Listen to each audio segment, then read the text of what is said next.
Okay. The third session, hello? May we pay attention, please? Odile? Odile? Can we start the session 3, please? No, you are fine. Thank you. The translation is working. The device has been tested. I'm hoping everybody who was using the device is able to hear French on channel 2. It's no longer channel 4. You must now find French interpretation on channel 2. The main flow language is on 1, and that's in English. So 2 for French and 1 for English. The next session, in the interest of time, I'm going to request the presenters who are going to be coming here to find a way of reducing their presentations from the original allocated times. So if you are a presenter who's going to be coming up here shortly, they'll be introduced. Please just accommodate us. We are asking for that big favor. If you are able to consolidate a few points that you were going to make in your presentation, to shorten it by a few minutes. A 20-minute presentation can become 15 minutes, a 10-minute can become a 7-minute, for example. Would really, really appreciate it. Now, the next session, which is our third session for today, is around accelerating efforts towards an African Union Convention towards ending violence against women and girls. It's going to be facilitated by one of the cabinet ministers of the Republic of South Africa. He's the Minister of Higher Education, Science and Technology, Minister Blade Nzimande. He will moderate the next session. We are really pleased to have him here this afternoon and taking part, giving the leadership role that institutions of higher education are taking at the level of policies, practice in responding to the scourge of violence against our women and girls on the continent, but specifically here in South Africa. This has included a 24-hour psychosocial support line, a telephone line, for example, for mental health challenges, including gender-based violence, that has been rolled out across South Africa. Now, the decision to negotiate an AU convention to end violence against women and girls was taken at the AU summit, as you know, in February 2023, marking a landmark decision for the region. Therefore, it's a key focus. That's why we're gathered here for this 2023 conference, as well as to leverage the consultations that I've taken up. You've had some feedback earlier, and engage on how to take this content towards such a convention in the way forward. It's a 3-person panel. The minister will introduce them. I understand that 2 of them are going to provide information on both the substantive, technical, and political process. Let's welcome Minister Blade Nzimande to the podium. Thank you.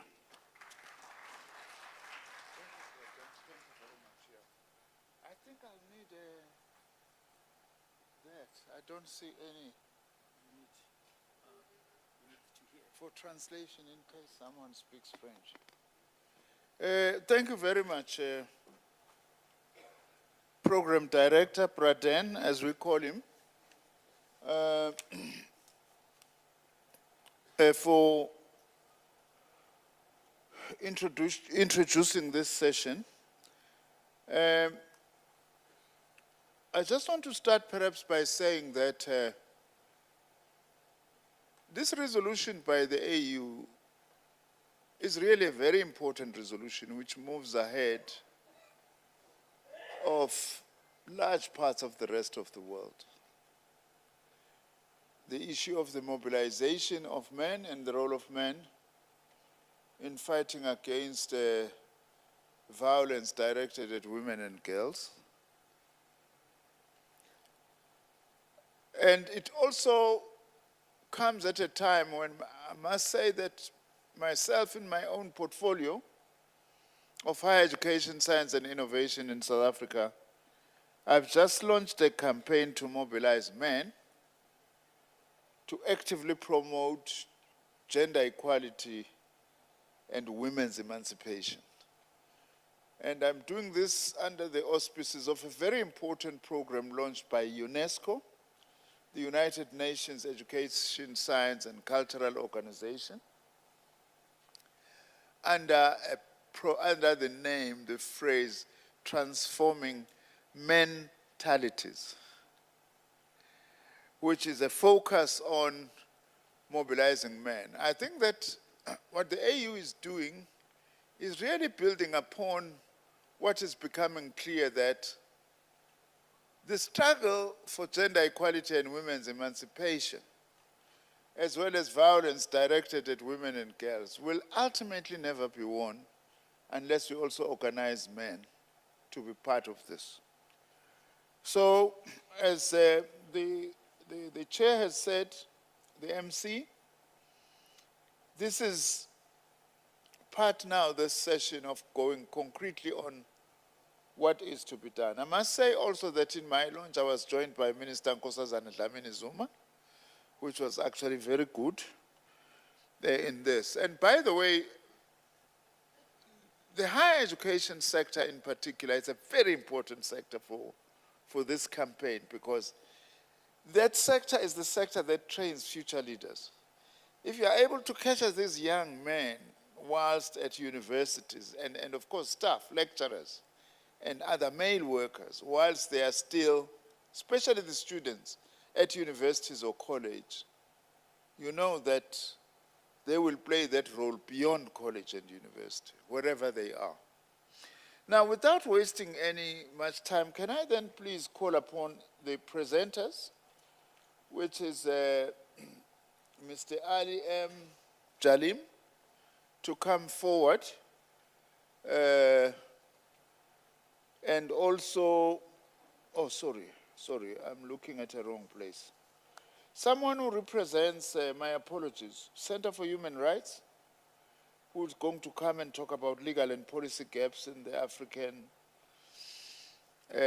legal landscape to deal with violence against women.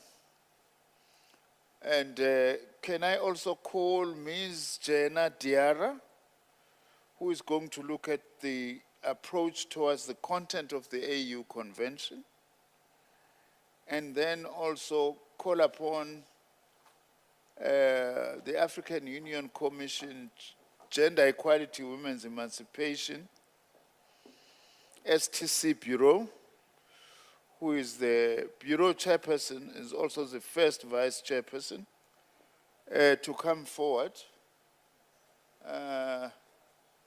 I still only have 2 instead of 3. Unfortunately, I haven't met my panelists. I couldn't get a chance over lunch to meet with them, so that I'm able to just have a brief session, but that should not be a train smash.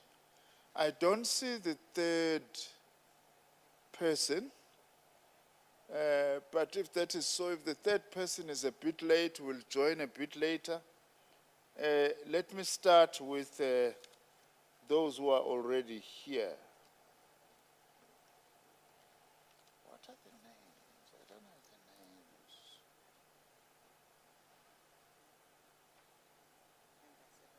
She's here? And who else is here? You've got this one, Minister. You've got that one. So just this one. Jane is Is this one who is not here? No, you can call them. Oh, okay. All right. So let me start perhaps by calling on Her Excellency China Bajanye, the Ambassador of the Republic of the Gambia and permanent representative to the African Union, to come and give the presentation. That's the one who is not here. Okay. Then if I can call Ms. Matilda Laseko Poko from the Center of Human Rights to come and give your input. I'm trying now to check at the time that you were given, Center for Human Rights. Was it 7 minutes? 10 minutes. If you can cut it to 7 minutes, I would really appreciate that. Over to you. Let's please welcome him.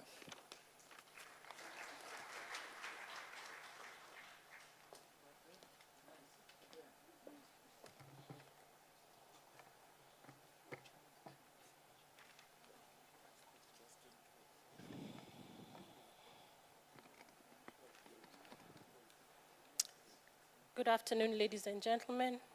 All protocols observed. My name is Matilda Laseko Poko. I represent the Center for Human Rights, which is based at the University of Pretoria, in the Faculty of Law. To set off this panel, I've been tasked with giving a sense of the question that I've already had in the room in the course of the day, which is that the laws are there, the treaties are there, but we are losing the fight of violence against women. And so the question is, will an additional treaty make a difference? What are the gaps? To inform this process, the Center for Human Rights, in partnership with the Office of the President of South Africa, has since the year, for the last 3 years, been engaging in a research study on the discriminatory laws affecting violence against women and assessing the legislative terrain on the continent on violence against women and what the gaps are that are resulting in the continued violation of women and girls' rights. The study was done in 2 phases. The first phase was mostly desktop research and was really a rapid assessment of the situation of laws on the continent. And in the last 2 years, we spent time working with 25 country researchers in 25 African countries, which were selected as the country studies. And in those countries, we were able to do a more in-depth analysis of what is the legal terrain, what are the gaps in the laws, and how can an additional treaty help us to close those gaps. The 25 countries were selected based on various criteria, which we record in our study, and I won't go into detail on given the time limitations.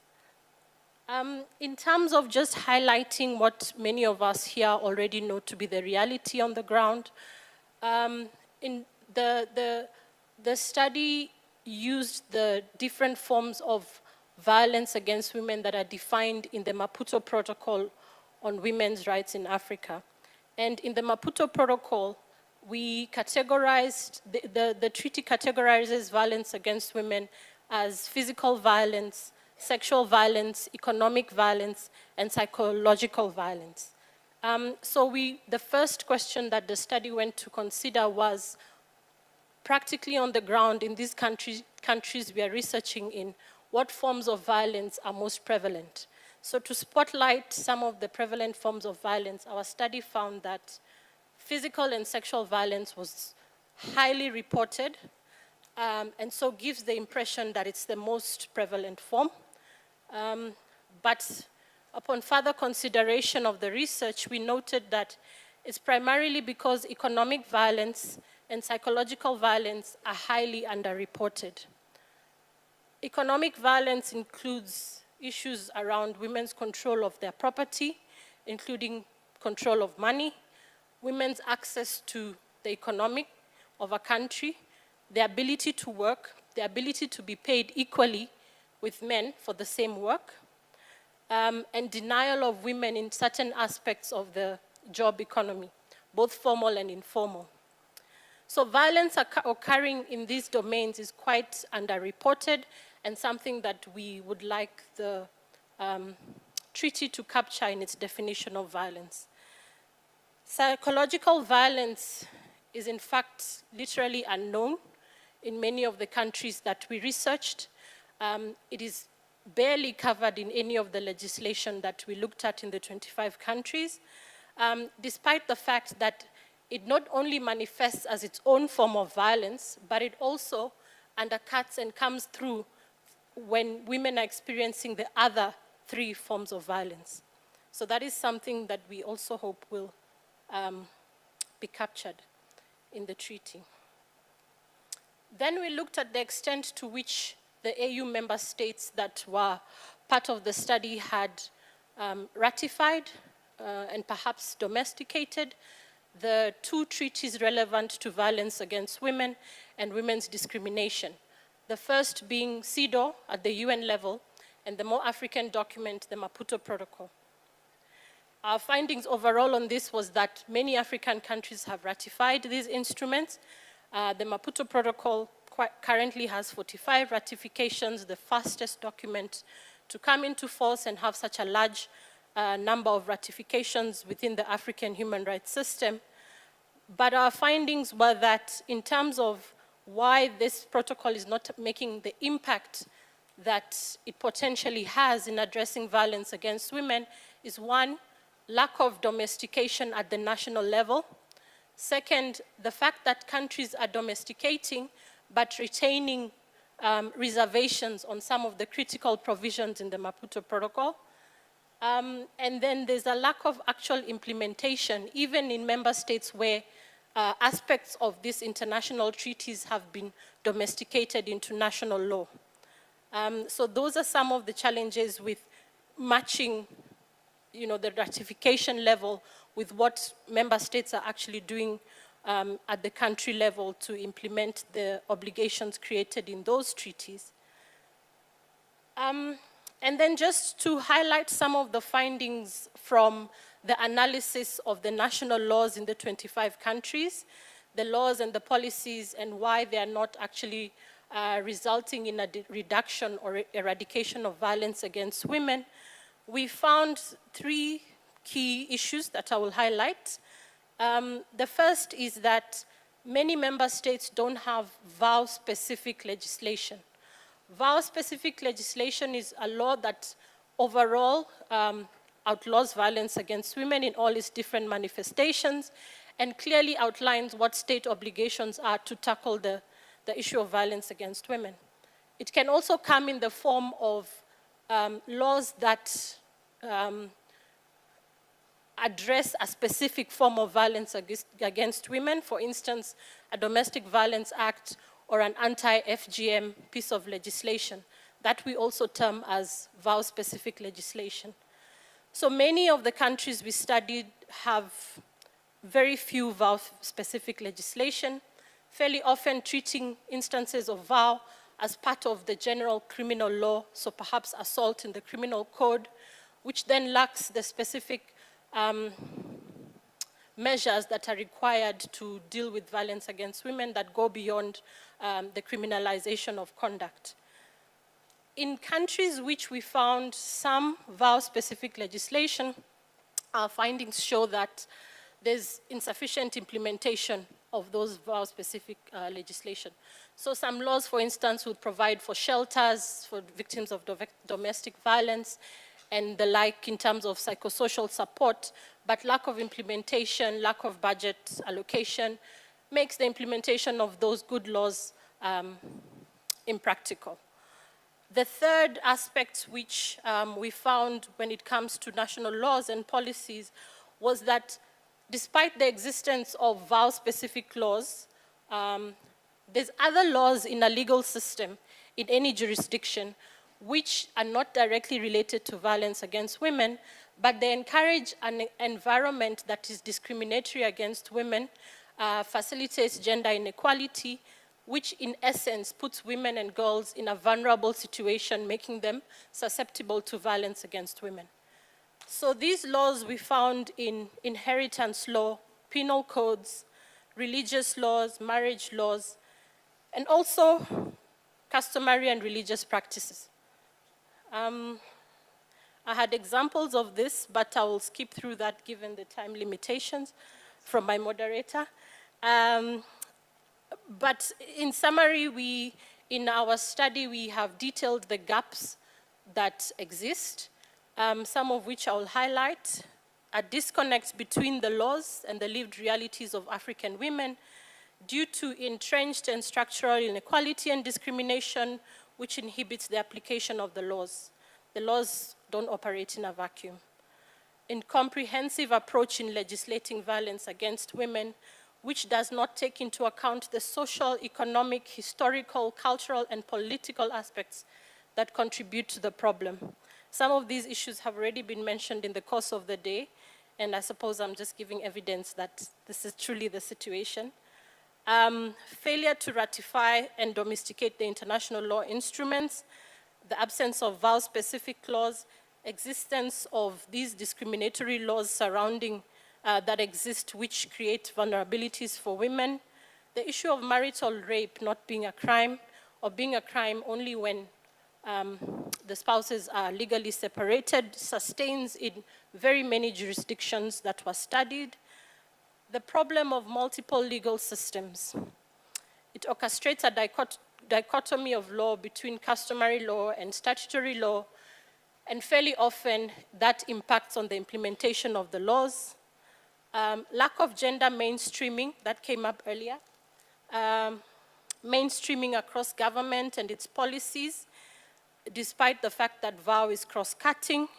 Lack of gender machinery to develop and implement the gender-specific policies and other initiatives that our governments are coming up with on paper. Yes, so in conclusion, our study is going to be available in the next few months. We did the work in the hope that we'll be able to assist member states with documented evidence that we can build on from a place of knowledge and evidence that basically captures the complexities of using legal instruments, laws, and treaties to address this menace. Thank you.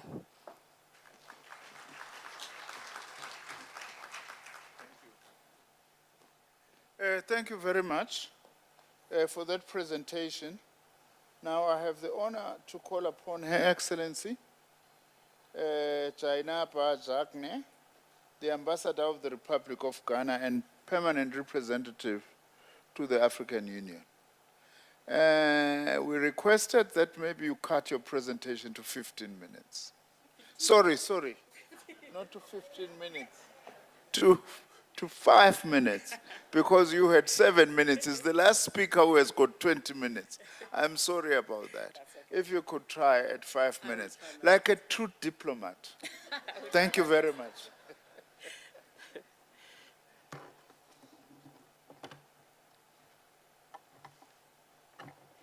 Thank you. So in the interest of time, I stand on existing protocol.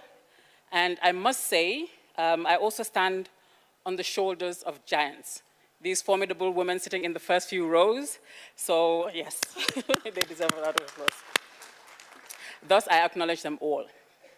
And it is usually a very difficult session immediately after lunch, because half the room has left and the other half wants to nap after a full lunch. So I'm glad to see that everybody is still here and very alert.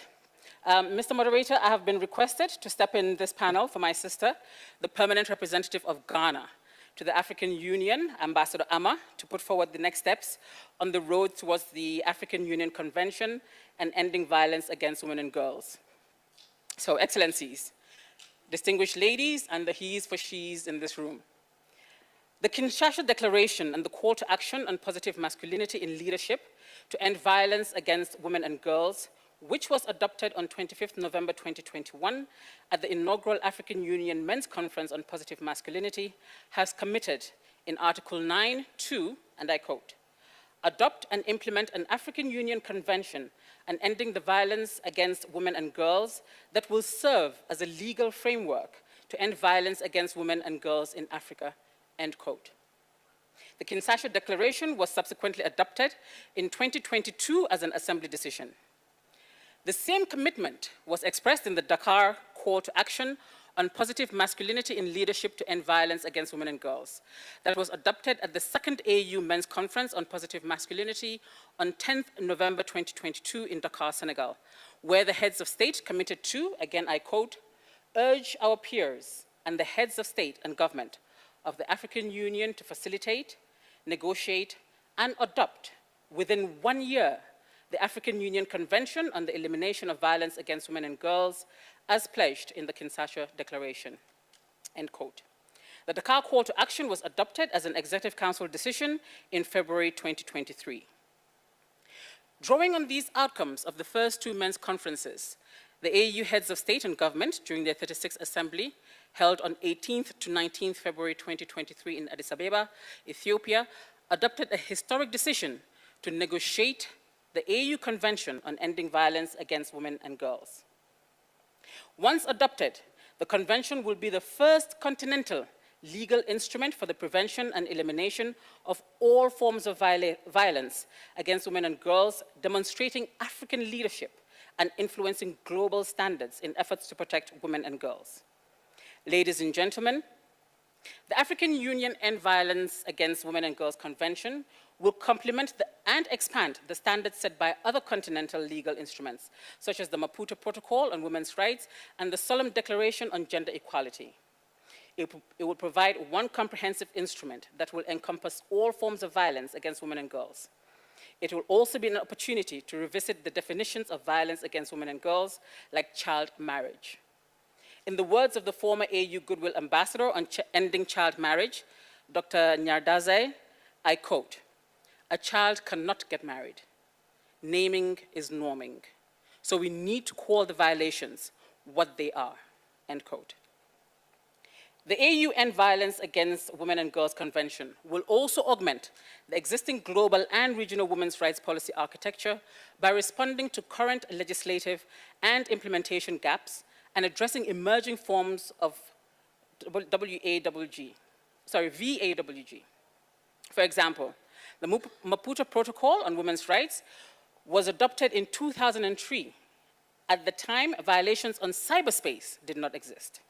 This is therefore an opportunity to align protection to the current needs of women and girls and broaden the existing conceptual framework for prevention of and response to violence against women and girls, integrating critical components relevant to the regional context. The AU End Violence Against Women and Girls Convention will strengthen accountability and enforcement by the member states through an inbuilt monitoring mechanism. It will also enhance state capacity to prevent and respond to violence against women and girls in situations of disaster, humanitarian crises, and conflict, as well as post-conflict situations.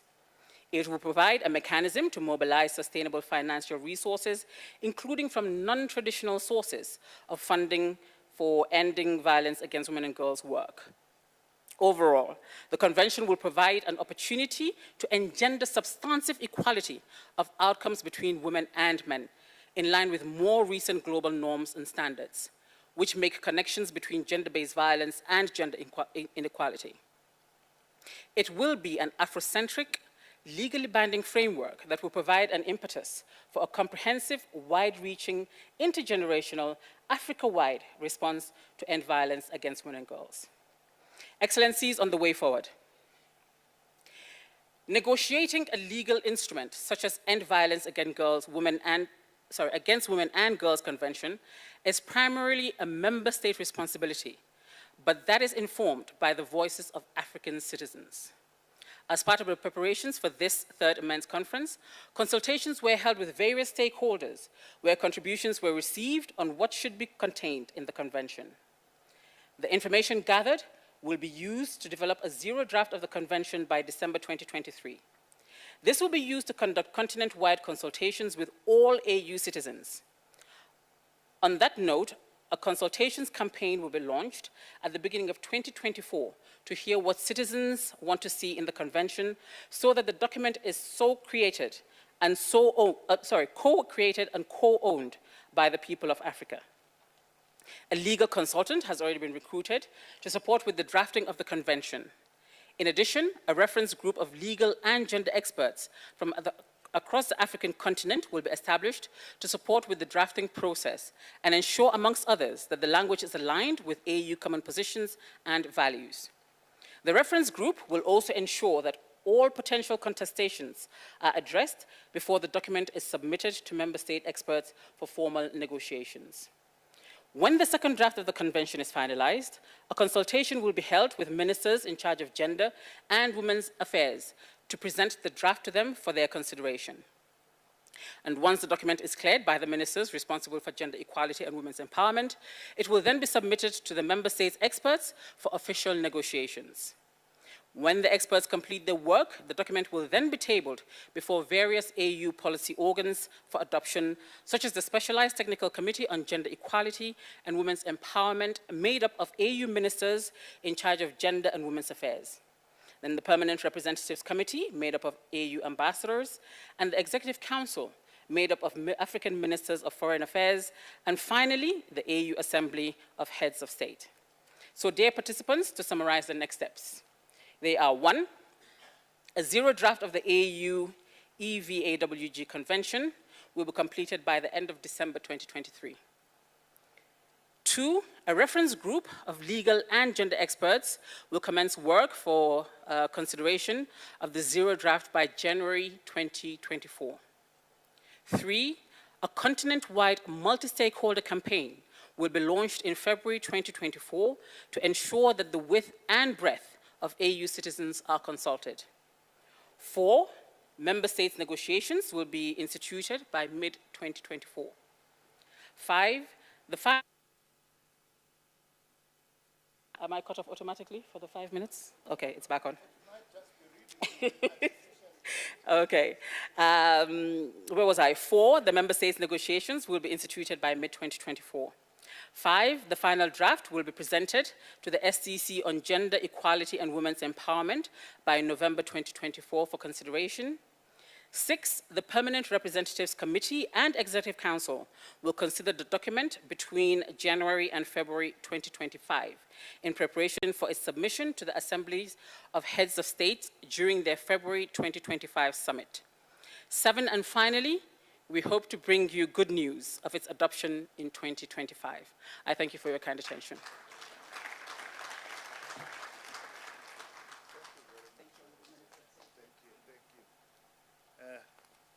Thank you very much. I thought there was some artificial intelligence capacity here to read time. Sorry, we are all putting pressure on you because of time. Otherwise, these are very, very important inputs.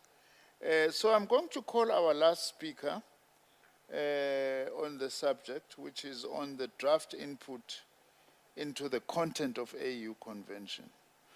And you have 15 minutes because of the task that you... After both, you can take 5.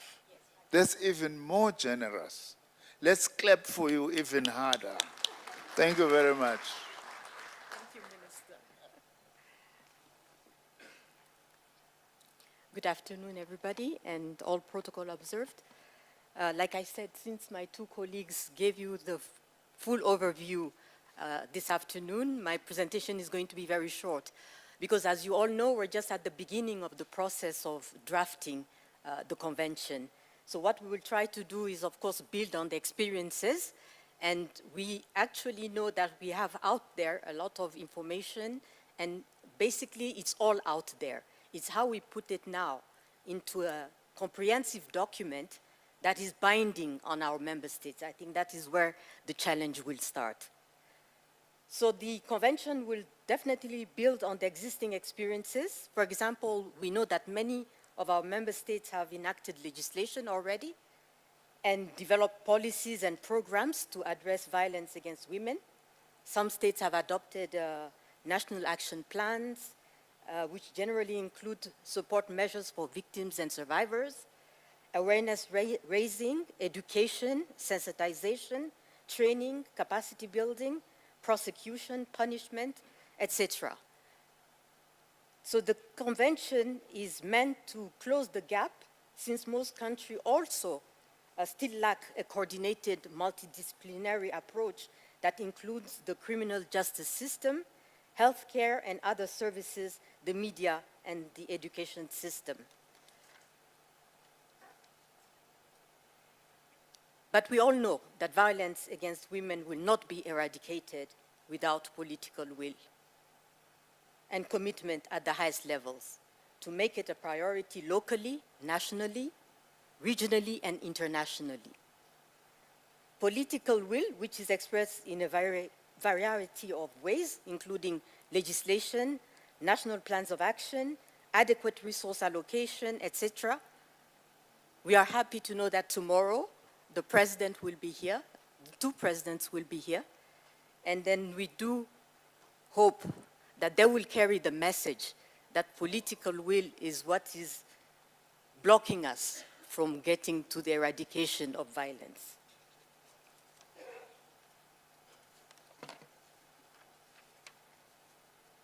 So we will have to address a number of issues. I'm not going to go into them. This morning we've heard the outcome of the consultations that were held in various countries and with various sectors, academia, private sector, youth. So we are saying we have started a journey and we are listening to what our people are saying, and that is only when we can really say we can draft a convention that will carry the will of people. Because we can do our convention behind our desks, and we then get a bit agitated because member states are not ratifying, or the people out there are not aware of what we're doing. So I think we have started the process of consultations, and under the scrutiny of Madame Diop, I think we will continue after the third MEN conference with those consultations.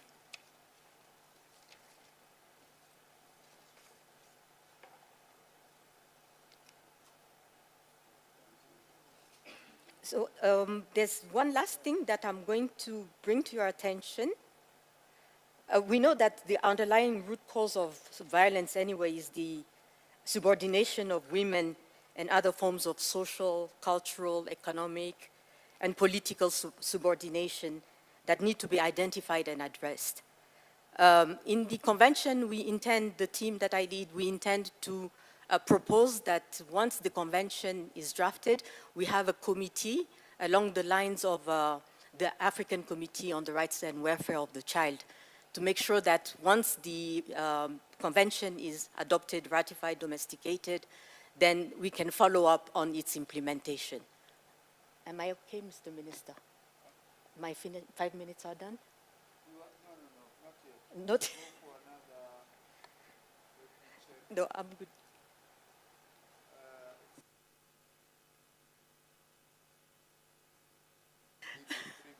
The minister has given me 3 more minutes, so I'm not sure what I can add to what I've been saying.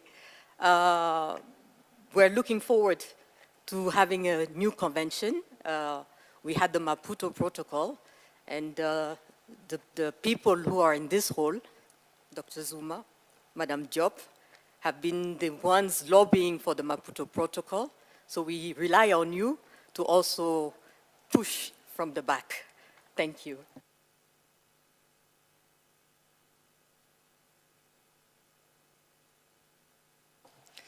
Thank you very much to our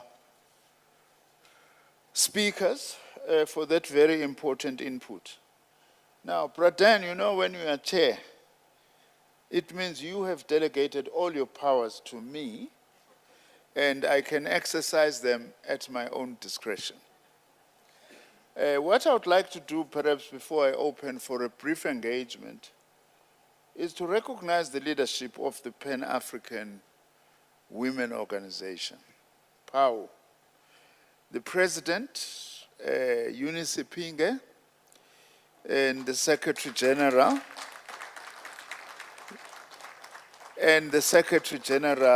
Grace Caballo. Let's give them a huge round of applause. Of course, PAO occupies a very special place in our continent. It was the first real Pan-African organization, which was founded even before the Organization of African Unity. So because of that, I will use my discretion to perhaps just call upon the President, Ms. Eunice Pinge, just for 3 minutes to come and greet and wish this gathering, which is so important, very well. Because in so many ways, we are continuing the work that was started by PAO, when at that time there was very little hope on that. Manibongwe. Egama lamakhosikazi. Yes, woza-ke Mongameli. Just 3 minutes.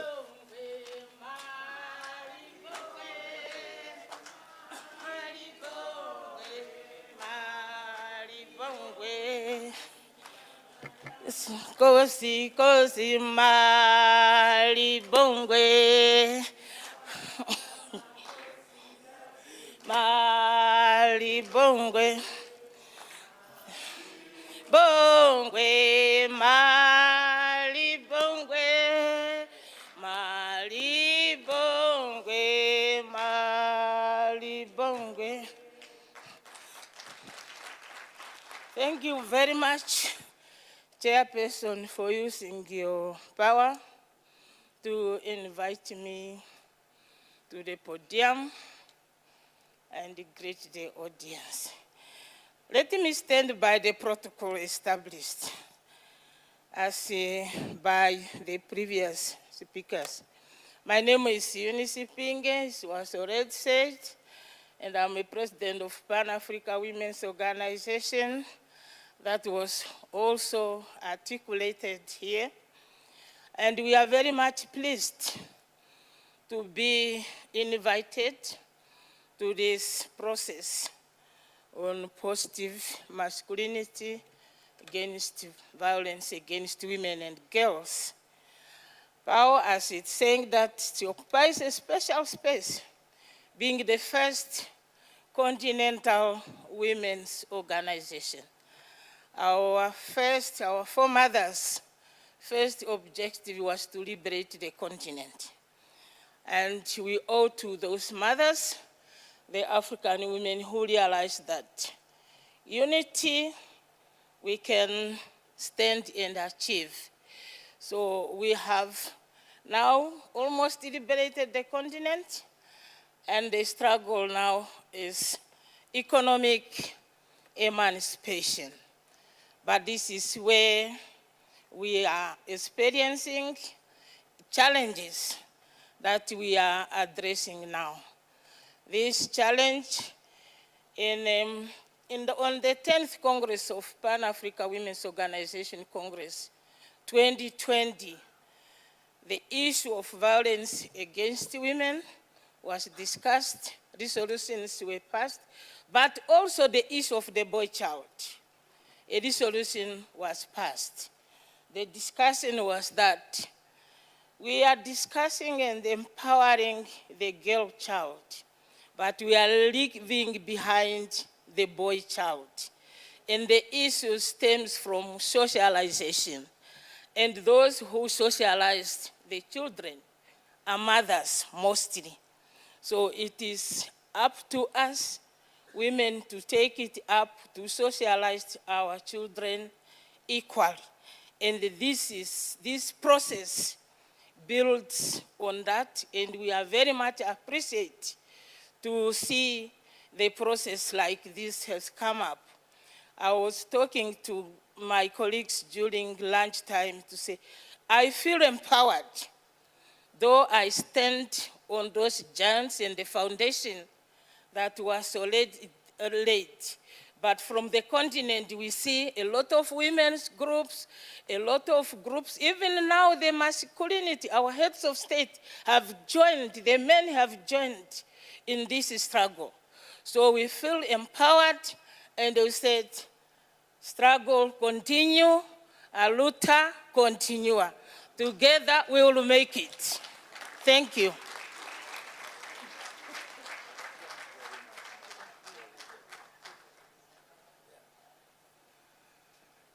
Thank you very much. That was good discipline from PAO, and thanks for your wonderful words. Indeed, you should be very proud today, because what we are holding is a product of a long struggle by women in the continent. So you should really be proud of this and the contribution you have made. Thank you very much for your kind words on that.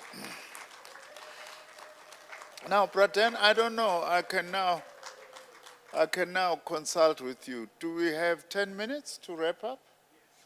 And can I get some hands? I'm not going to take more than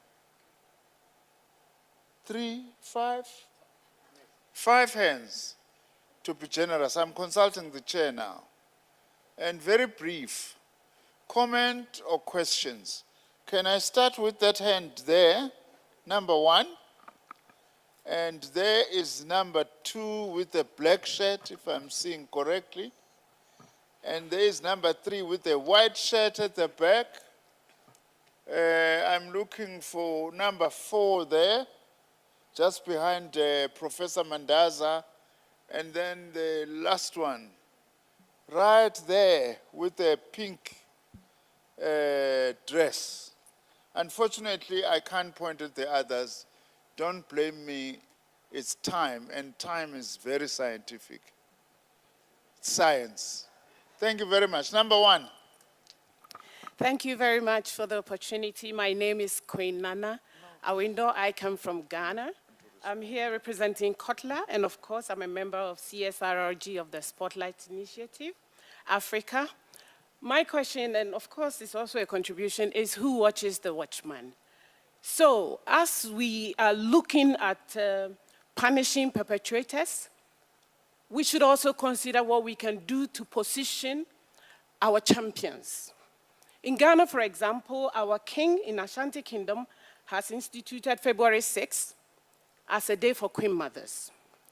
And he already said it publicly that any chief who violates or who punishes or who does anything ill to a queen mother and brings it to his court is dead on arrival. So, and we have about 3 or 4 male champions who are helping us in Ghana now to ensure that we get to the zero EVALG. What are we doing to position these champions? What are we doing to enhance their work? What are we doing to bringing them to fore so they become a good example to all the people we are trying to engage across the continent? Thank you. Thank you very much for that. Thank you very much. Number 2.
Thank you very much. Number 3 at the back there. No, thank you. I thought I was number 3. Yes, you are right. Go ahead, please. I thought I was. Go ahead. I saw you very well, so I'm not going to allow any chances. Yes. You are number 3. Thank you. Okay. No, thank you so much, Program Director, Minister. My name is Sabelo Kumete. I am a founder of an organization called Cloud Therapist.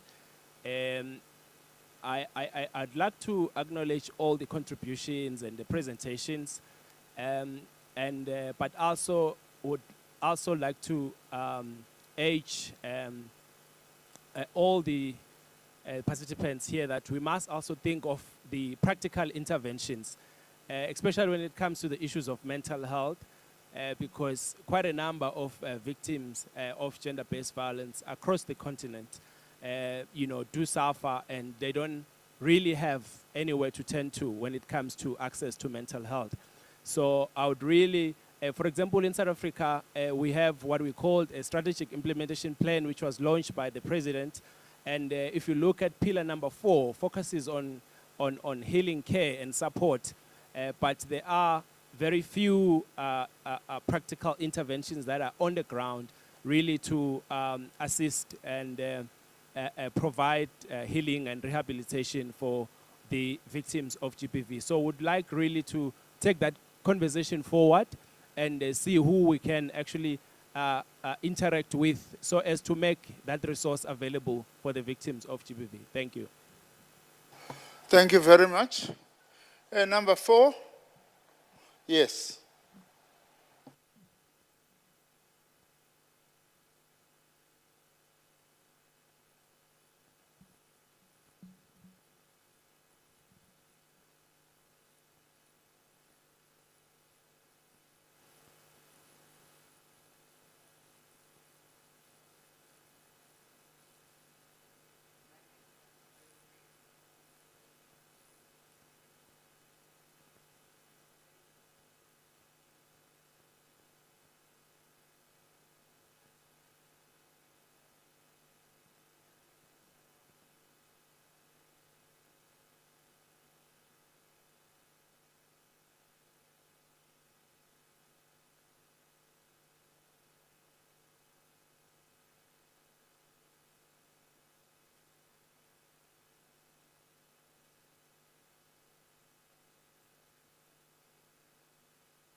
Thank you very much. The last hand was a lady in pink.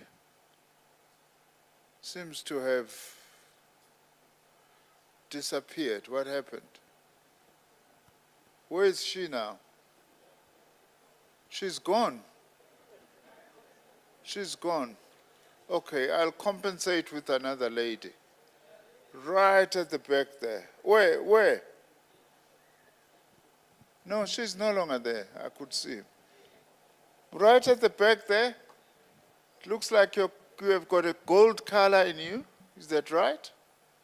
Thank you. The last, unfortunately, because of time.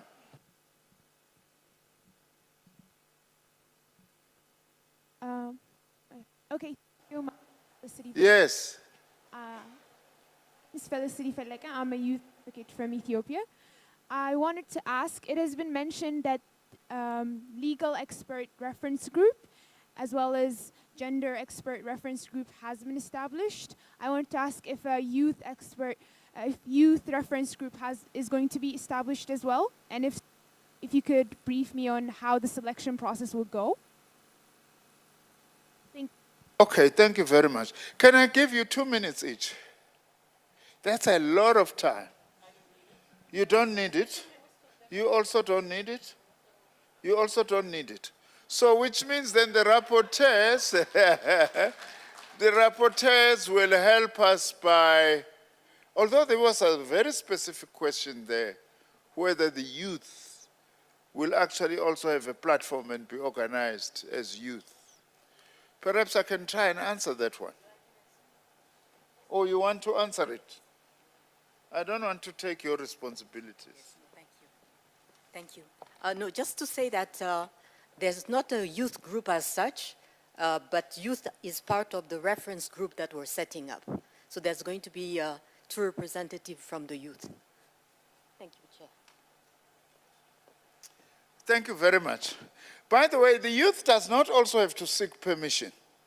You can organize yourselves within this platform and say, as young people, we would actually like to have a platform. Here we are. We want to actually work with you on this particular platform. I think that it's important.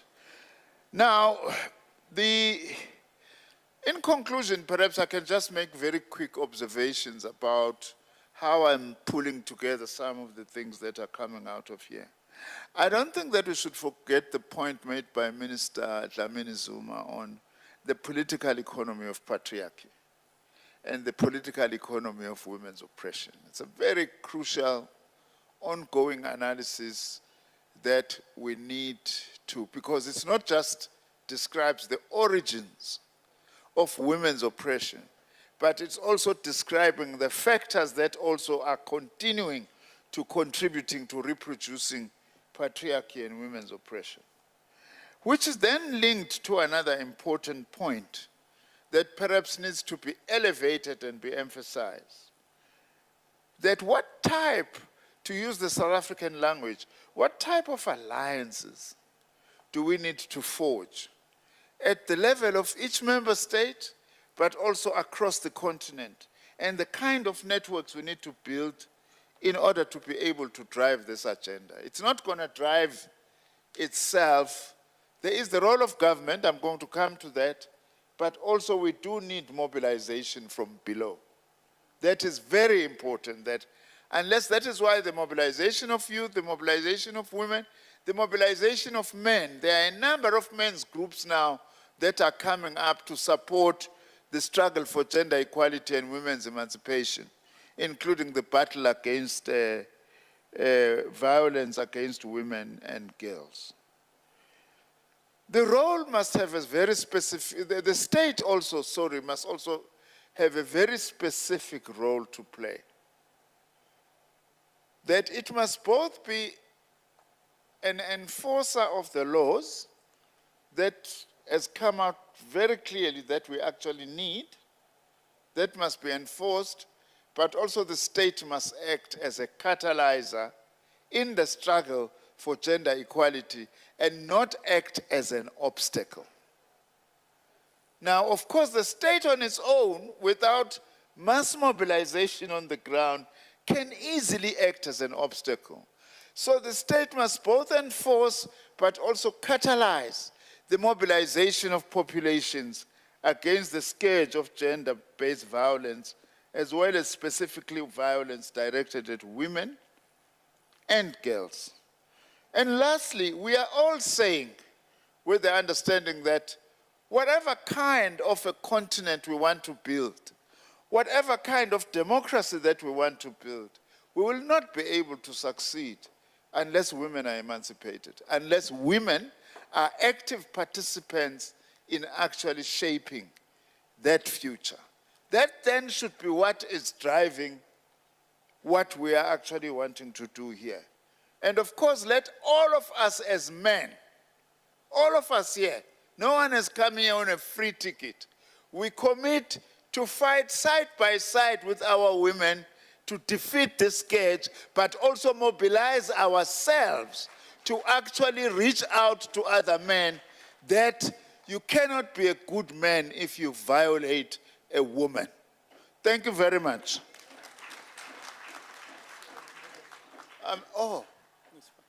I'm handing over to you now. Thank you. Let's give him another round of applause and our panelists. Thank you very much for joining us. We can step off now as we move into the next session. In fact, I think, Minister Nzimande, you must say men must be counted in. Yes. We must raise our hands and say, count me in, I'm there to do what must be done. Thank you very much. You facilitated this session very well. Okay, without much ado, we're going to the next session. Now, you all know that the notion of positive masculinity was introduced into the organizing of these conferences by His Excellency President Tshisekedi of the DRC when an inaugural conference was organized in 2022. Now, for this conference, the African Union was intentional in focusing on defining how we collectively understand it. This is very key to taking this agenda forward in the region and leveraging it as an integral, as an integral part of the campaign to end violence against women and girls on our continent. So to kick off the next session, we're going to show a short video. It's a short video clip that's profiling a program that focuses on boys in South Africa. It's focusing on boys in South Africa. I'll tell you a little bit about this video, and it's being rolled out to all schools. And it's an intervention that is encouraging many of us. Now, it's entitled, What About the Boys? Led by Prime Stars and the Youth Start Foundation in collaboration with the private sector and gender-based violence stakeholders in South Africa.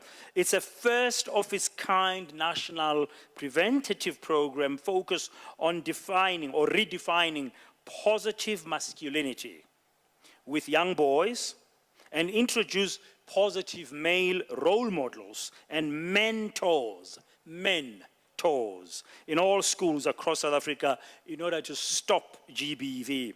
It's designed to contribute to achieving Prevention Pillar 2 of the National Strategic Plan of the Republic of South Africa. Now, since kicking off in 2022, this program has already reached more than 40,000 high school boys and 400 men as mentors from rural, township, peri-urban, and urban communities across South Africa.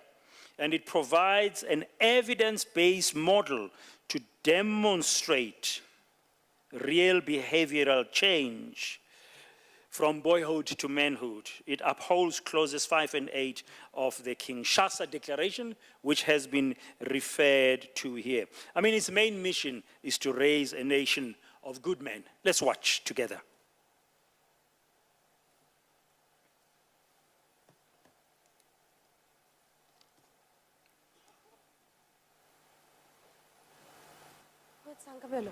Can you stay out of my business? From a young age, they are taught to be strong, to be in control, to always be the man. We're rugby players, okay? Tough gents. We're not prancing around in tutus painting our nails pink. But in a changing world, boys find themselves left behind with lives that are spiraling out of control. Couldn't have happened to a nicer girl. Filled with violence. This is why women have to constantly live in fear. I feel like I have to do more. Decisions which would prove to be fatal at times. But it's time we rethink the path we are setting them on. Listen up! Tato's not the person that you guys think she is. It starts now. Come on, boys! Come on! A leader uses his brain, not his fists. What about the boys?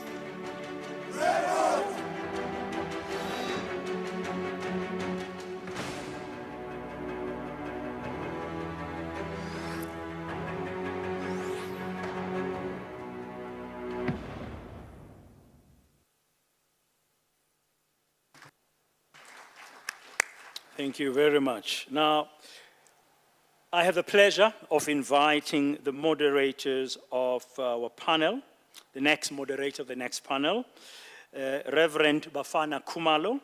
And he's the co-executive director of Sonke Gender Justice. He's coming up. Welcome him with an applause. Don't be hesitant in applauding. And he's got extensive experience and expertise in this field at national, regional, and global levels. Reverend Bafana Kumalo will then introduce the panel that will be joining him here. Thank you very much.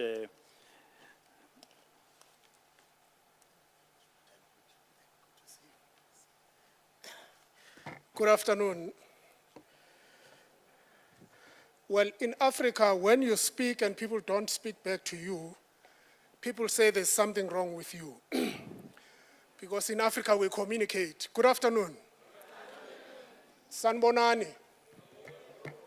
Even the visitors, you should know Sanbonani by now. Thank you very much, Braden, for the introduction. I do want to say I stand on all protocol as it has been established. The video that we have seen is a very important intervention by a partner civil society organization that seeks to make an intervention in ensuring that we have a future generation of young men that are not prone to seeing themselves to be superior to anybody, but that respect their sisters, their mothers, and the girls that they have to share spaces with in various aspects of their lives.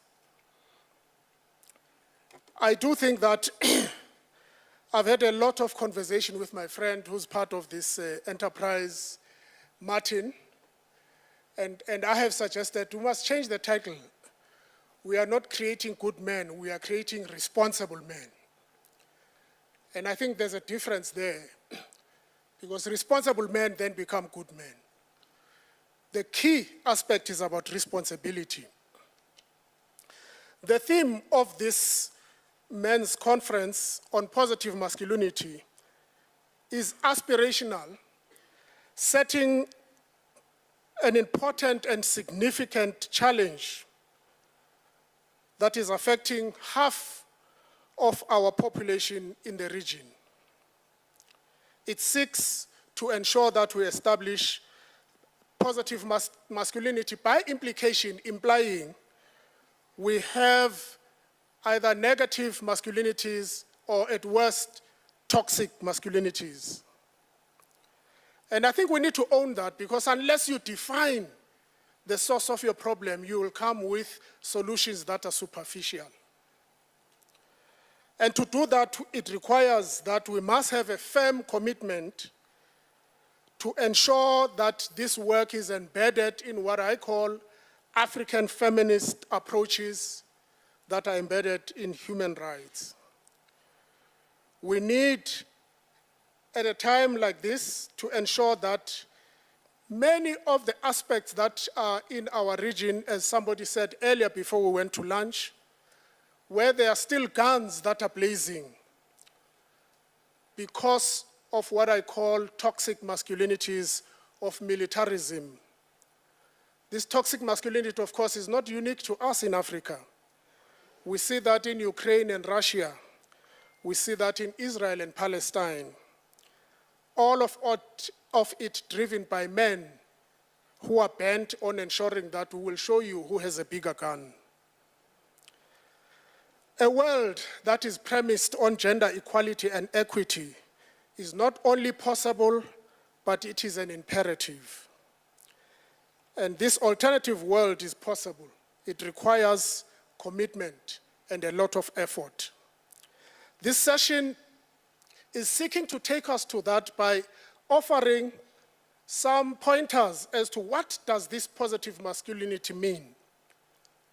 Towards a framework for defining positive masculinity in Africa, we have prominent speakers that are going to address us. Because of time, I'm going to introduce them at a go and ask them to speak after I sit down so that we try and save on time. First, we will have Dr. Jean Bosco Butera, who will be talking on emerging frameworks for defining positive masculinities in Africa. And then will be followed by Dr. Kanaha, a friend of mine, who is heading the Secretariat of the Men's Sector in South Africa and driving a program called Takuwani Rime, which is mobilizing men in our country on the many ideas that we are sharing here today. And then we have, lastly, Mrs. Womba Wayondi, who's going to be talking on positive masculinities, promising practices, and she comes from the UNFPA. I'm going to ask them to join us up in front and ask that the first speaker, Dr. Butera, should lead with the first intervention. Let us welcome them as they come forward. Thank you very much. You do have 5 minutes, I've been told by the primary program director, so that we try and catch up with time. Thank you very much.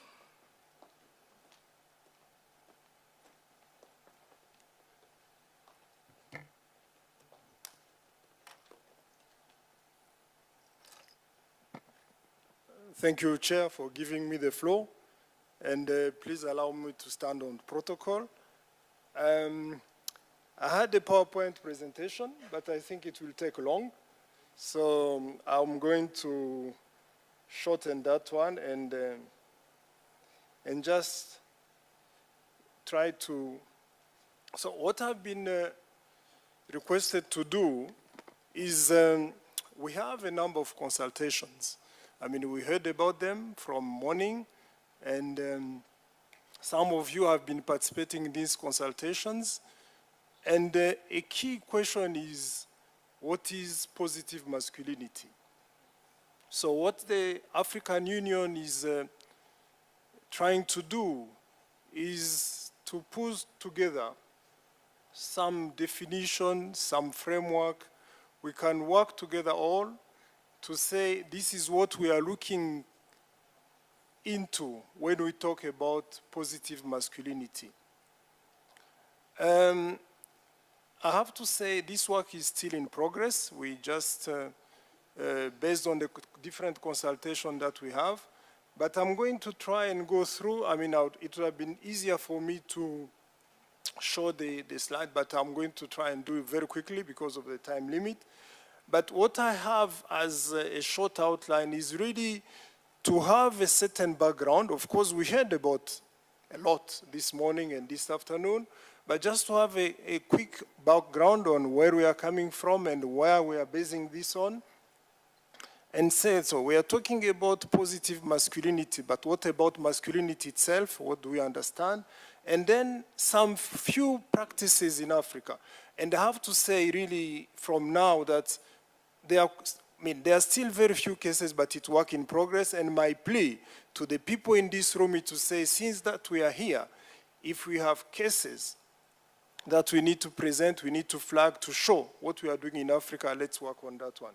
So, as a background, a very quick one, I want to refer, and Her Excellency Madam Zuma is here, really to go back when the OAU transformed into AU. Then we have our Constitutive Act, which talked about as foundational principle in Article 4L, gender equality. So really from our foundational document, Africa is looking at that. But then we have also Agenda 2063, and again, I refer to Madam Zuma, who is here, in the Goal 17, Pillar 6, ending violence against women and discrimination against women and girls, is one of the priority areas to achieve full gender equality in all spheres of life in Africa. So we have a solid background. Then there were quite a number of instruments I'm not going to go through because we talked about it, but the key one I want to mention is Maputo Protocol, Solemn Declaration, which was a commitment by member states to say we are going to be reporting on what we are doing to advance gender equality and women empowerment. But again, it was stated, despite all these instruments, we see that VAUG remains a scourge in Africa. And the persistence of VAUG is associated with gender power relations. I think it came up very strongly today that it's really a power, it's a gender power, it's really about power relations. So now, and this is reflected in our social norms, especially entrenched in patriarchal systems that are characterized by male dominance and equal distribution of resources and power.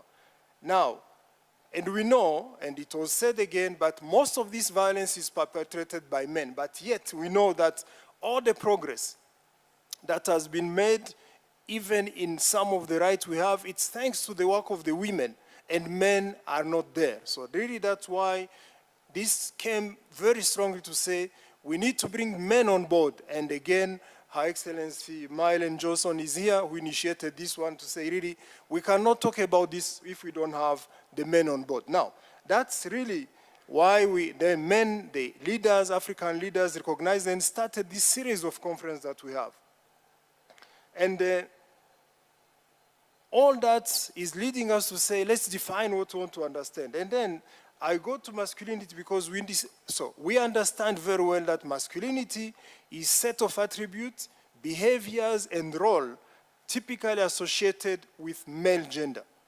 And we are saying that gender differences are often gender hierarchies. You know, in most societies, in most of our societies, men have greater status, opportunities, and rights compared to women.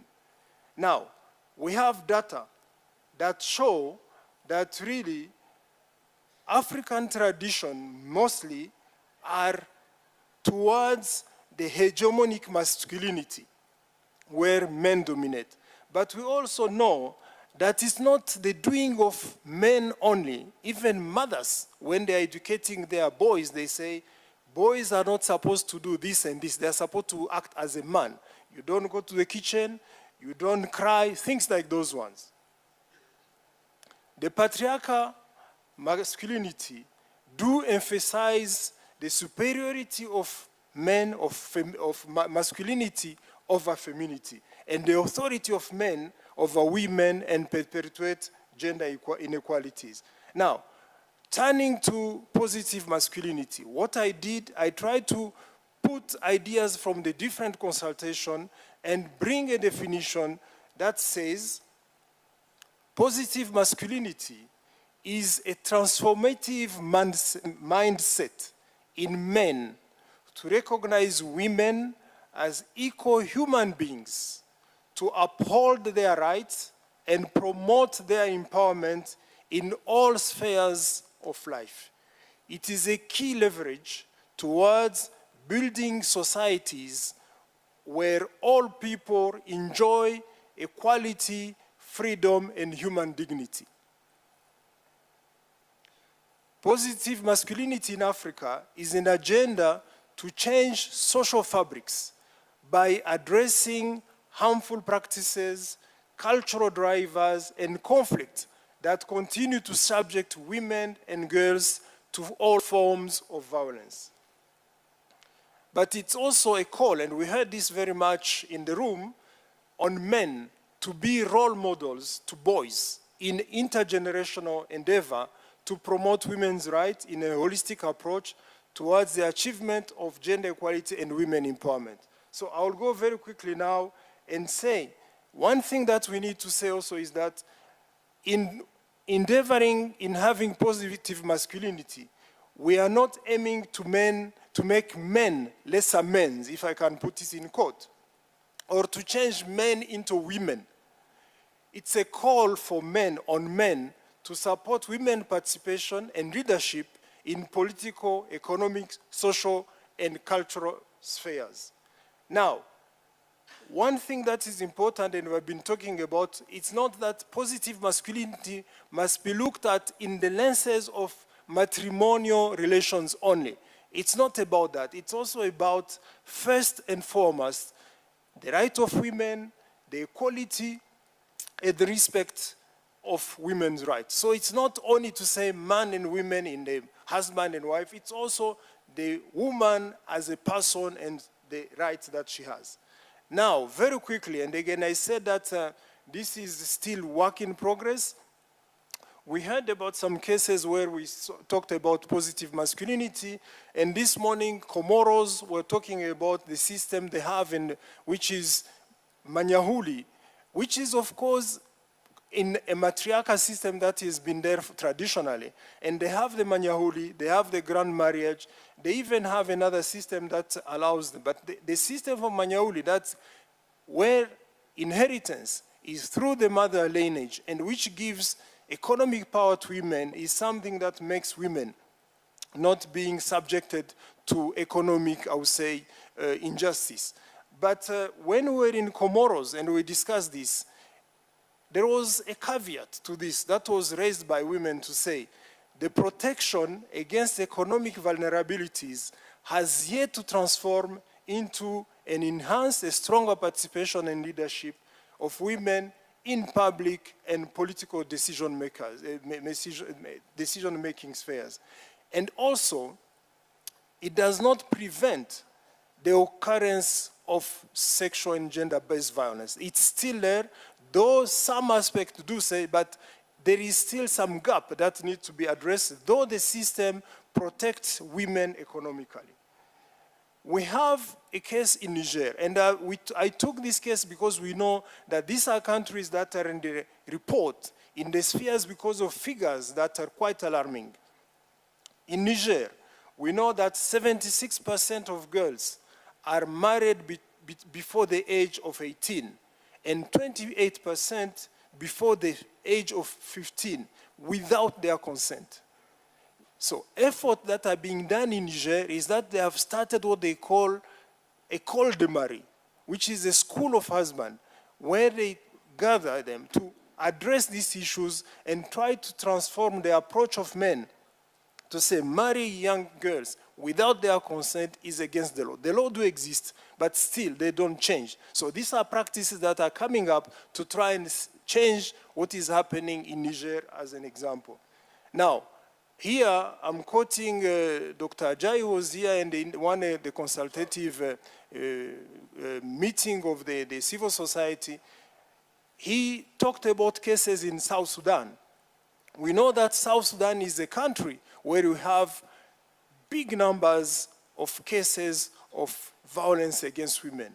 Yet we see that positive approaches, positive masculinity programs are bringing some changes in the mentality of men.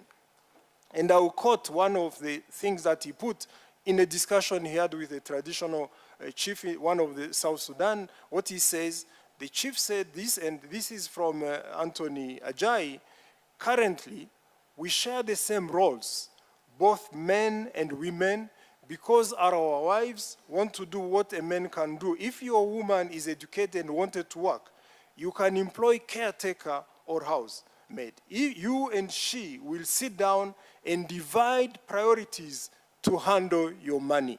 So it's changing how they have been doing to say, this is only women to do this one. Now, in Burundi, they also have started what they call abatanga mucho. So these are men who have been violating the rights of their women, beating them, excluding them from participating in economic decision. Now, the program that I have started, which I are calling Abatanga Mucho, is where they have seen some men changing thanks to the positive masculinity program they are undergoing.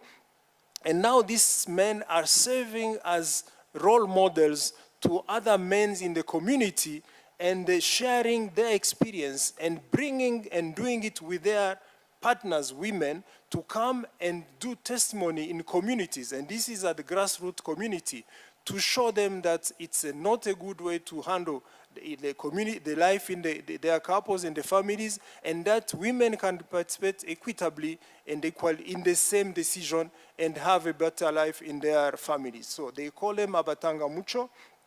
And these men models are now talking to young men so that this can go even further when we're talking about what about boys and how do we influence the next generation of men in terms of positive masculinity. So this is what we are doing, and this is the kind of, that's going to constitute part of the the common position, but as I said, it's still work in progress and consultation are going on to have a paper, a position that we can all find together. There will be a validation process so that we can see what other elements do we put in and what other examples, practices we can share to make this as really an African grounded position. Because if you go back to the literature and quite the scholars that are here, you find quite a lot of literature from the West and all this, but we need to strengthen our own, and that's why some of this will come as a recommendation. Thank you. That's what I would like to present, Chair, with your time.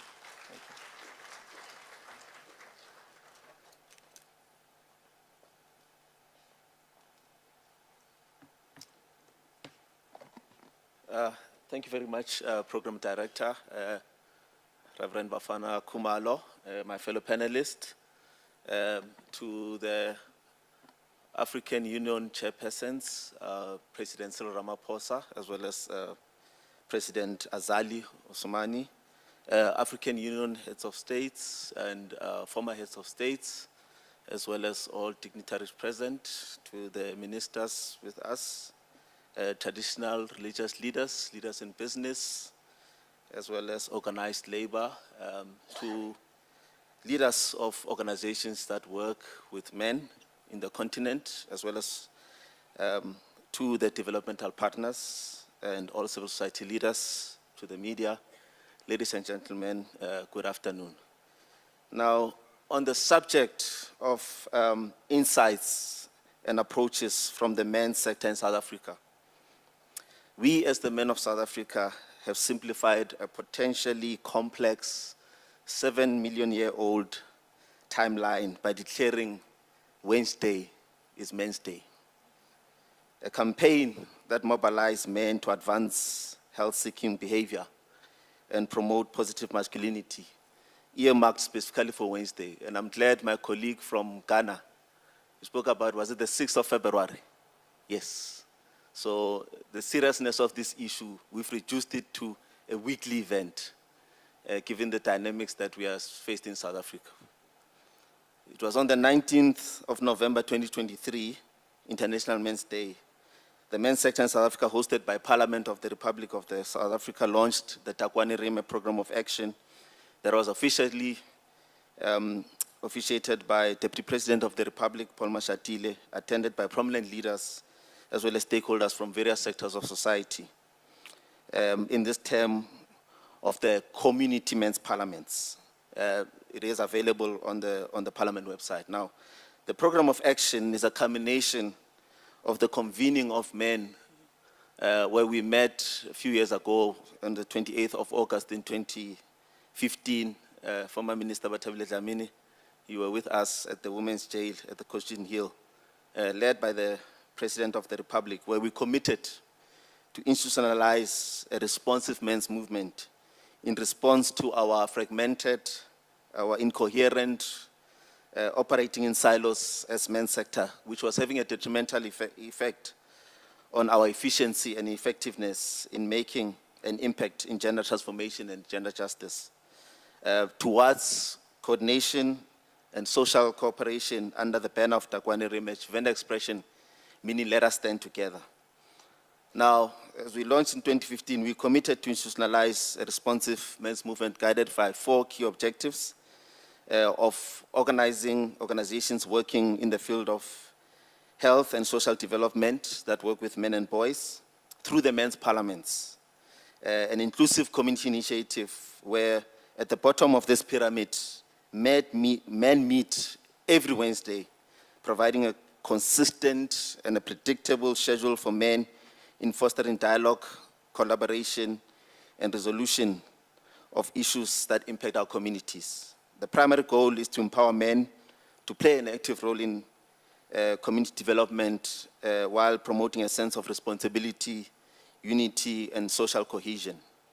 Now, the convening of these sessions on the last Wednesday of the month, it is for the formal sessions that now speaks to the monitoring, evaluation, as well as reporting to regularly assess the impact of these community men's parliaments on community development, measuring changes in awareness, collaboration, and performance against the targets and the resolutions of the community issues, providing a feedback mechanism to gather inputs from participants, enabling continuous improvement of the Men's Parliament process. Now, the reports of the Committee Men's Parliament will be collated every 3 months and presented to the 226 local municipalities, specifically in December, March, June, September, at the quarterly local men's parliaments, and then which will then be ascended to the 52 districts in April and October for the district men's parliament sittings, and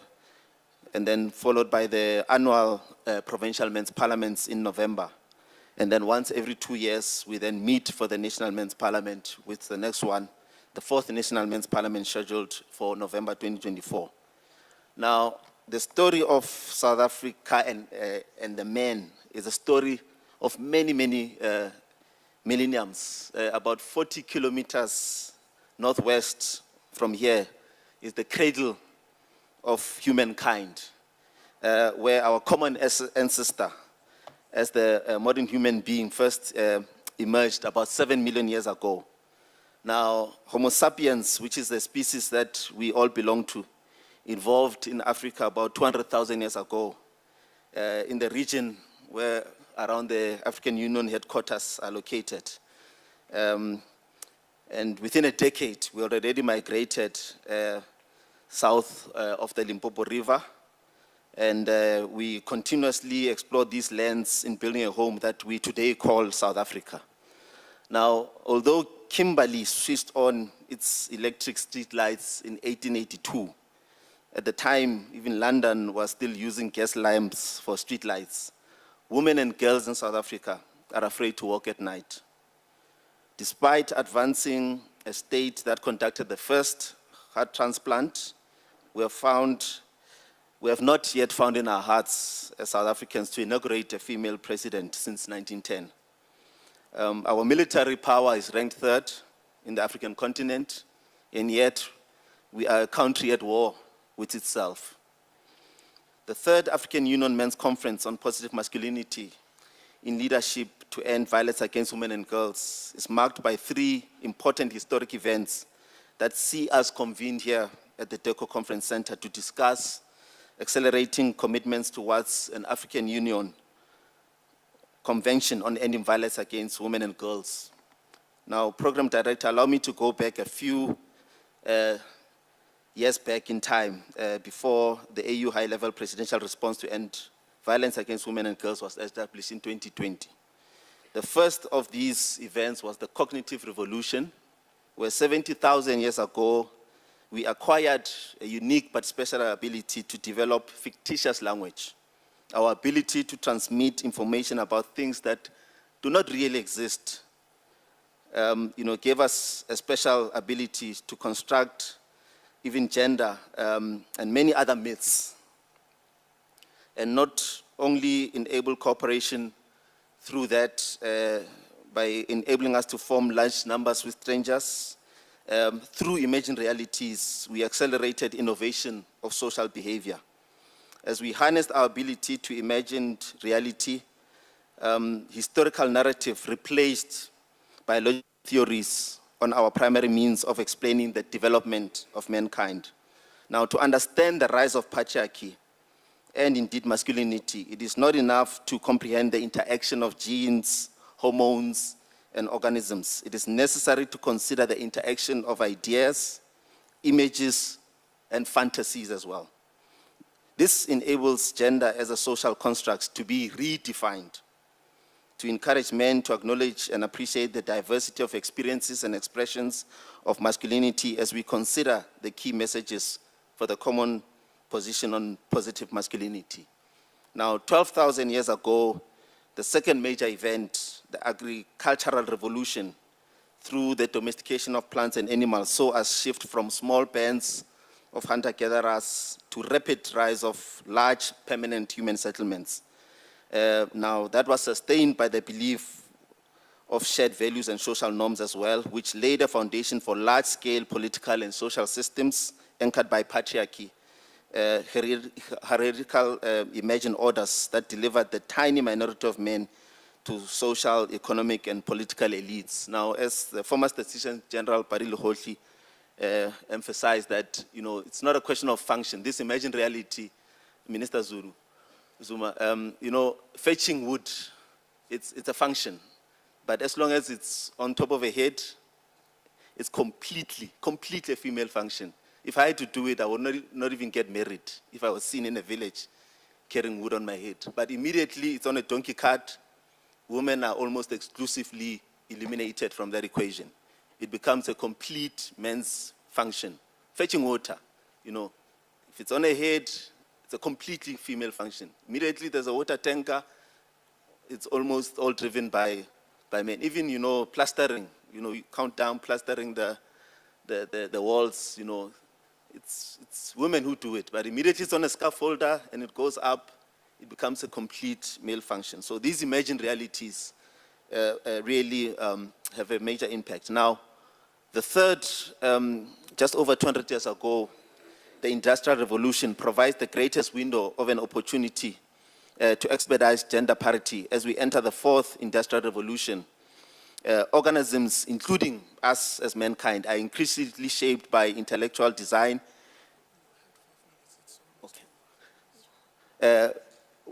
We are increasingly shaped by intellectual design rather than natural selection. All indications are that intellectual design is becoming the basic principle of life. We find ourselves at the greatest opportunity to transform our mental models, as the Minister of Education said, transforming mentalities. So we are at a stage whereby, we encourage men to acknowledge and appreciate the diversity of experiences and expressions of masculinity, embracing qualities such as empathy, compassion, vulnerability, emotional intelligence, and of course, commitment to healthy relationships. Now, as I close, it is with this background that we engage on the insights and approaches from the men's sector in South Africa, distinguishing these histories that I spoke about, which talks about the movement of men, which is coincidental, unintended, and incidental dominance of men in social, political, and economic spaces anchored by the system of patriarchy, versus the men's movement, which is us who are consciously, coherently organized and interconnected for the purpose of addressing specific concerns facing men anchored on gender reform. And the African Union Men's Conference is a men's movement. Now in South Africa, this is quite recent. At the fall of apartheid, we saw a growth from 1990 of various organizations of men growing to a point of, by 96, Professor Bongani Khumalo even established the Men's Forum of South Africa. Bafana Khumalo here was our first chairperson in 2012 of our men's movement in SANAC, and we've seen a growth of men organizing across the country, developing quite a number of campaigns in responding to these issues. So we are calling men to action through the pen of Takwani Reme to say, let us institutionalize a responsive men's movement, and let's meet on those Wednesdays, community men's parliaments. I thank you.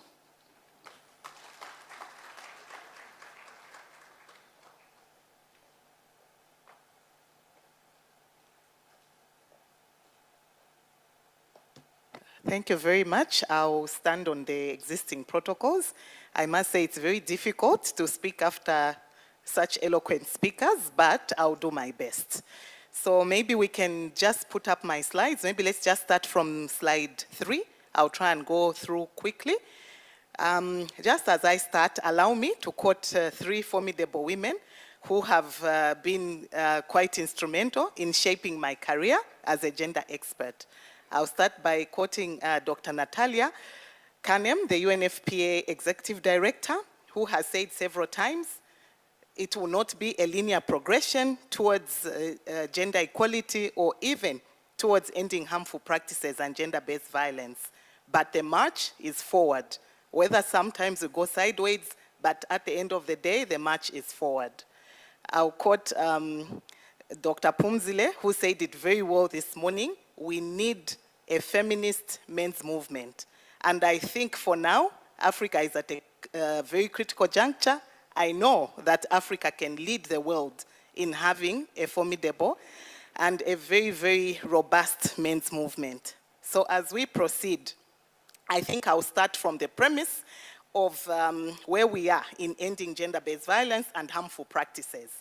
We've said over and over again that when we name, sometimes we give credence to something. So instead of saying child marriage, why not use the word or the nomenclature child rape? And Ms. Nyarazai is here, she says it very well. But I think there are other subtle types of harmful practices which we should always think about. Breast flattening, virginity testing. You ask yourself, virginity testing is for who? We all know, all of us seated in this room, who the virginity tester is and who it is intended for. And these are things that still happen in this 21st century, and they harm our girls. So as we proceed, I'll just speak a little bit about where we are in Africa with the different good, promising examples in various countries. I will not speak about Niger and the husband schools, but that is a very promising practice. And so far, there's been a lot of achievement and a lot of movement from various quarters of the men's fraternity within Niger, and it's spreading across West Africa. So what can we learn from there? In Uganda, we have men action groups. In Kenya, we have men and boys networks. All these are intended to ensure that we get to a place of gender equality. And these are by no means in one format, but very much heterogeneous in nature, starting, of course, from the household level, going right up to policy level. So these are some of the practices that we can learn from and see what exactly is happening. Why? Because men have realized that they have been left behind.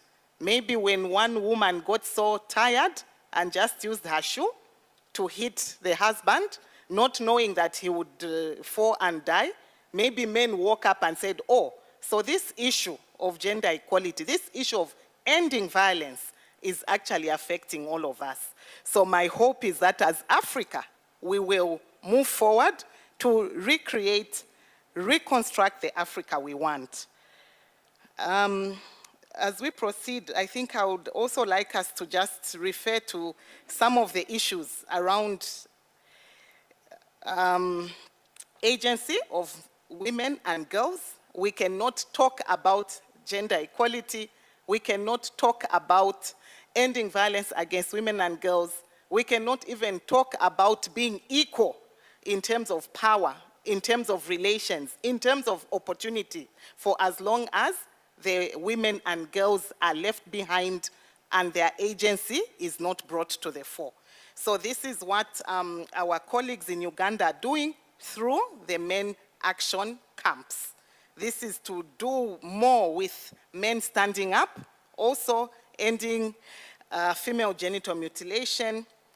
These male action groups are playing a very active role at community level, working with families, working with fathers, working with mothers to ensure that some of these harmful practices are totally discontinued. So as we proceed, I think we have come to a place where it is time to continue documenting our good practices, and we heard in the morning that data is very important. So I will just speak a little bit about what the men and boys networks to end FGM are doing in Kenya. We know that most of our countries or our counterparts in the Horn of Africa have various dimensions all in the same place. So Kenya is one of those where we do have indeed a bit of FGM, a lot of child marriage, and so on and so forth. But there's been a lot of awareness raising among the male folk and seeing to it that the men are part of this discourse on ending female genital mutilation. Like I stated, I will not go really into Niger's husband schools, but it's gaining traction, and I think we can learn something. I'll quickly just refer to Gogo Mazimawe, the chief from Zambia who spoke earlier on behalf of Kotla. His chiefdom has been very mobilized. They've been doing a lot of work on ending child marriage. They've also been doing a lot of work on agency among women, especially access to family planning and sexual reproductive health and rights. I think for the past 10 years or more, they have not recorded any maternal death at village level because all the women are pushed through to the health system. So these are some of the practices that we can take a leaf from as we proceed. So allow me just to give one last example before I end. Malawi, there's a lot of work going on at policy level. And this is more on the role of men and boys towards gender equality, towards gender-based violence, and towards HIV prevention. So there's been a lot going on. They have a national male engagement strategy. All this is powered by government. They have a national SRHR strategy and a national health sector strategic plan, all trying to ensure that women and girls have access to services. So allow me to end with this very last slide, some things which our hope is that our ministers present here, our members of parliament, and all the leaders present here will take forward. One, to strengthen the Pan-African discourse, campaigns, and action, including accelerated implementation of the Maputo Protocol, the Maputo Plan of Action, 2016 to 2030. And I think this sits well with our Convention on Ending Violence Against Women and Girls, because it would not help us if we have a good, well-tabulated convention, but we do not implement. So why not start from where we are and proceed? As I said earlier, the march is forward. Number two, support implementation of the recently launched African Union Continental Strategy on Education for Health and Well-being, including by promoting CSE or the equivalent in any of our countries in schools. And this is where we will punch the most. We are starting with the boys from the time they are young. We are starting with the girls from the time they are young to unlearn some of the things which maybe society has handed down to them, which may not necessarily be helpful for a young continent like ours. Then lastly, enhance allocation of funding to initiatives aimed at ending violence against women and girls. We can do very little without financing. We know that financing alone will not help us, but we definitely, as was stated earlier, we are sitting on gold mines, we are sitting on emerald mines, we are sitting on oil reserves. How is that going to help us ensure more public financing to all these programs? I thank you for your attention. Thank you very much. I'm sure we will all agree that we have eminent speakers who have teased out very critical issues for our consideration in this important conference. Unfortunately, time is our enemy. And for those of you who don't know, Dan Moyane is one of our preeminent broadcasters in South Africa who often interrogates some of us. I still do want him to invite me to my program, so I will not get him angry by taking too much time. I'm suggesting, colleagues, that we take 3 questions, because I do think that as part of our conversation, we try and interact with what we have heard here, and the speakers will respond quickly, and then we close. And I have consulted with all of them. The presentations will be shared with you through the organizers of the conference so that you can interact with their interventions.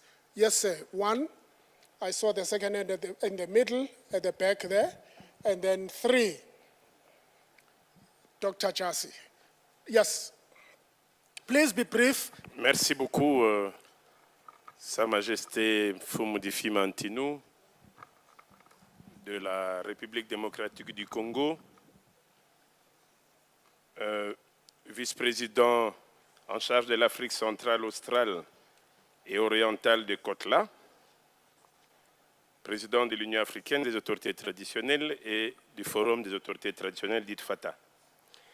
Je voudrais ici avant tout saluer les intervenants, l'ensemble de toute la journée.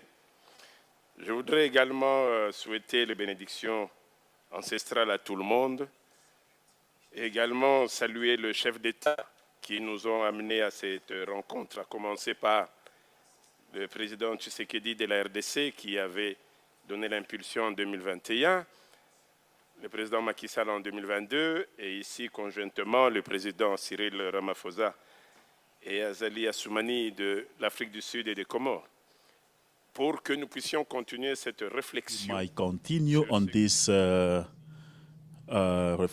reflection on this positive masculinity. So what I wanted to say, when we talk about positive masculinity in terms of African Union, I would like to greet the presence of Madame Bineta Diop, our special envoy, and Madame Ellen Johnson in her letter with Aulene. I would like to recall that AU in this fight on positive masculinity is trying to put together energy, the energy that was already on the grounds. So I would like not to have that impression that we are trying to recreate the energy, while the vision and the initiative was more access to all the forces that were together, and we need to bring them together. When we talk about Arlene, this is a structure that gather on the parliamentary and the politician in the leadership of women, and that have created the balance on the consideration of the women. So I would like to congratulate Yoni women when we talk about Niger. They had that will in 2018 to try to associate the traditional leader in finding solution. And this has led Zambia in terms of the champion in leadership concerning the early marriage, while the former minister Lungu.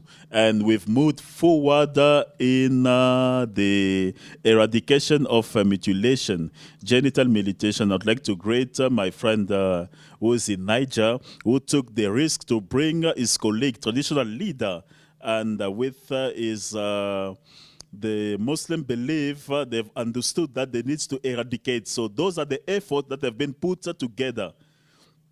And from Apuna Window in Ghana, who was trying to bring effort. What I'm trying to say is this. Simply, all those efforts that have been gathered from all over, and I'm talking in Niger with UNFPA, and those efforts, even women owning that is consider, especially the problem of eradication on violence against women. And when we talk about culture, we had that topic in Africa in terms of culture, arts, and inheritance. And when we think about that, I can say in all summits, even though UN Women is trying to push us to move. But when we talk about a gathering in African Union, it seems like each commission is trying to create its own way. And I noticed that more we have summit, more we don't consider the ancestral or the cultural authority. And we need to see how to strengthen the authority of cultural, so that they may take their place, the place of culture. And as we say, what is the place of culture to bring Africa in its own value? And in my office as president, I can see that we are not considering more, we are moving forward, but we don't consider the one that keep the value of Africa, in which we need to work together. So I would like to invite you through the special envoy, through these summits, we must have the structure of traditional leaders. They must take their own place, and we need to put them together to associate them when we talk about organization. And we mustn't just come at the end as we are just there to suffer from all the different effects. So I would like to ask the organizer to understand our call. The organization for traditional leader needs to be considered. So everything that you are doing, you need to consider culture, you need to consider inheritance from African, and this depends on us, the traditional leader. Est-ce que je peux demander au dernier orateur de ne pas parler comme notre chef qui vient de parler, parce que nous essayons de récupérer le temps. J'avais pointé à une personne qui est là au milieu et une autre vers les bas. Oui, allez-y.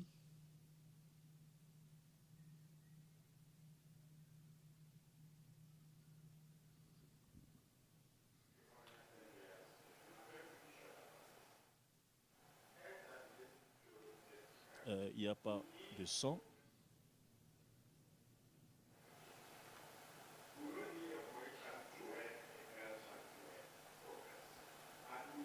Il n'y a pas de son.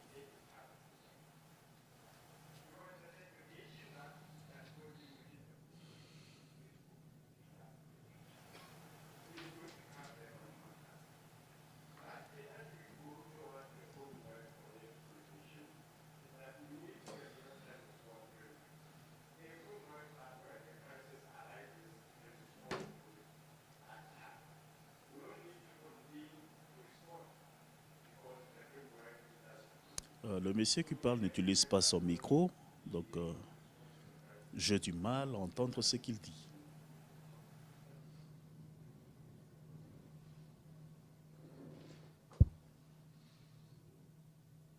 Thank you very much. Yes, sir. Merci Thank you very much, Chair. I'm Bulelo Jas, the Secretary General of Men's Sector and the convener of men's forums in South Africa. Unfortunately, Chair, I'm representing communities. I won't be diplomatic about what I want to say here. We are doing a lot as men of this country in terms of mobilizing each other, including mobilizing boys. But we don't have resources to do this work. This mandate is not funded. And I'm very much sure the whole continent is like that. We're expected to move around communities, district, provincial, national, mobilizing each other. But in between men's parliaments, for instance, Dr. Hanaha, with the Deputy Speaker of Parliament, Comrade Sinoli, in between these sittings, there are no resources to run programs. So I'm not sure if, again, when we meet here, we'll be discussing same stories.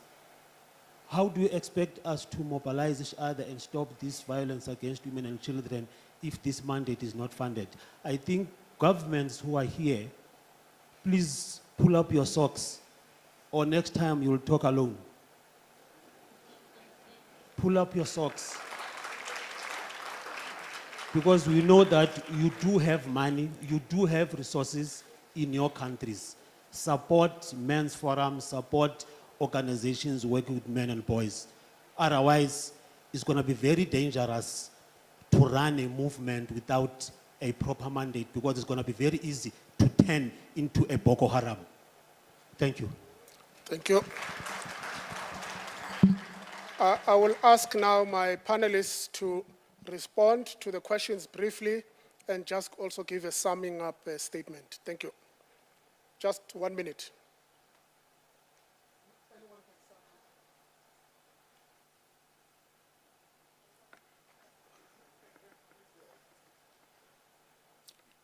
Mr. Moderator, I'm sorry to interrupt. I actually had my hand up first before anybody, all my colleagues here can vouch for me.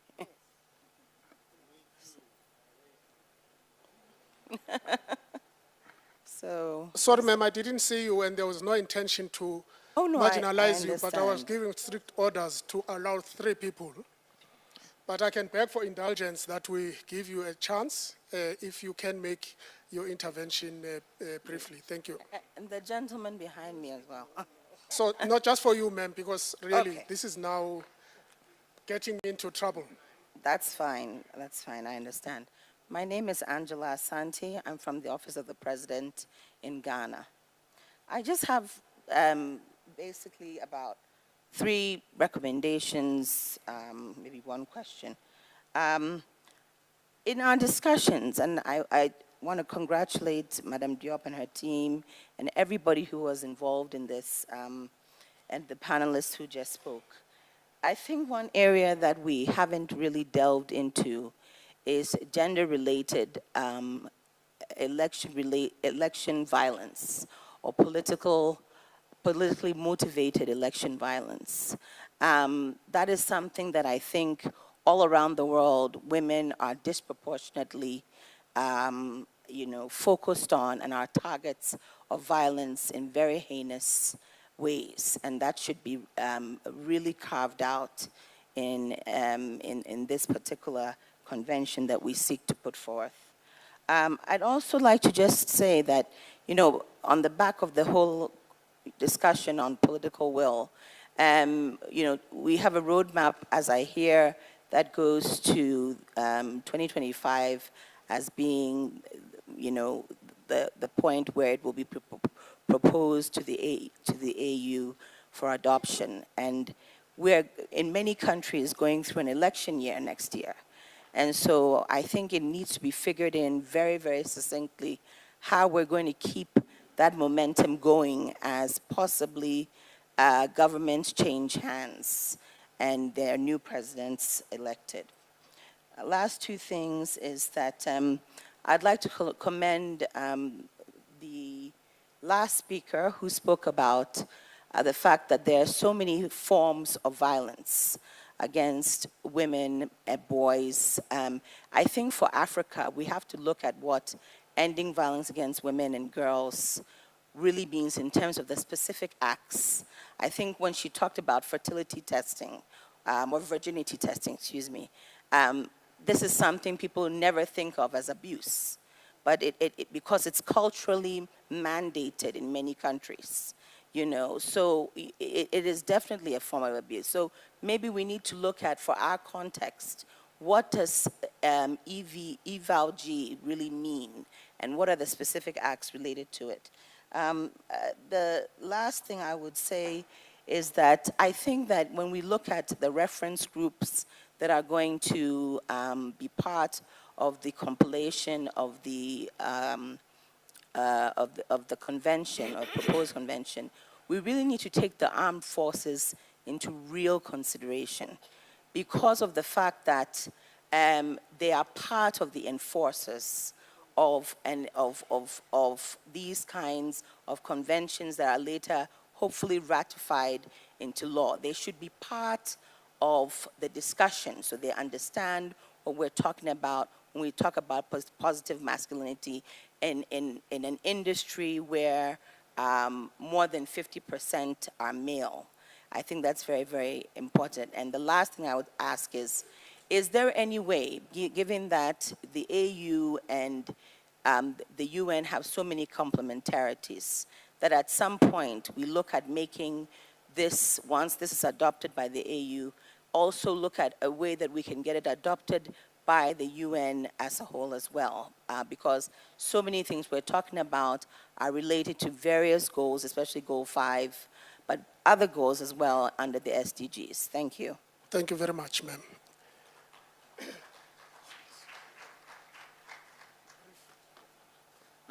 Thanks very much. Maybe starting with the question of, saying we must talk about everybody from my colleague from the Not In My Name, I think. I think you are correct. We should get there ultimately, though it would be very dangerous to begin that discussion prematurely. To talk about all lives matter in an animal farm, it's quite dangerous and can have the opposite effect because the reality is that the outcomes are not equal. There are issues, whether it's in health, where you need to aggregate the data. You will quickly see that, for instance, in certain ailments, men are left behind, whether it's cardiovascular disease, issues of health-seeking behavior, and if you just lump it under, let us all get along, those become dangerous. And there's many other examples that speak to that. So we must be cautious not to minimize, through the blanket approach. It's important that we do continuously, aggregate the data so that we can be specific in our response and ultimately get to that point of moving as a collective. But that is only rational when the outcomes themselves reflect that. So on the question of funding JASI. This is why one spoke about the elaborate history at length, because we do have a challenge as men when it comes to distinguishing between the movement of men, because there is a view that you're already in economic, social, and political power. Why must you put more resources in men? Because they're already occupying these seats. And that distinction becomes very important of understanding the concept of patriarchy that delivers men in those positions. Because men in that position doesn't wake up in the morning and say, I'm going to oppress women, they wake up to say, I'm going to do the best for my family, I want to do the best for my country, and it delivers them to that position. On the other hand, the men's movement, it's a consciously organized formation, which then speaks to the issues that you are raising in terms of programmatizing and intentionally organizing for the issue of gender reform. So sometimes there are those views that, as men, you're already in these positions. And again, it also speaks to, there's a speaker earlier who spoke about how patriarchy in itself has actually delivered a few men in actually those positions of power and influence, where the majority of men actually remain vulnerable in many ways. So we really need to make that distinction in terms of getting that question adequately answered of financing men and boys processes. And to the last speaker, having spoken about, just broadly, I think you're touching on violence that are associated with politics and discussing it. I think we're talking about it here. We're deeply talking about it because, with the iceberg model, which speaks about what you see being only 20% and the majority being the hidden.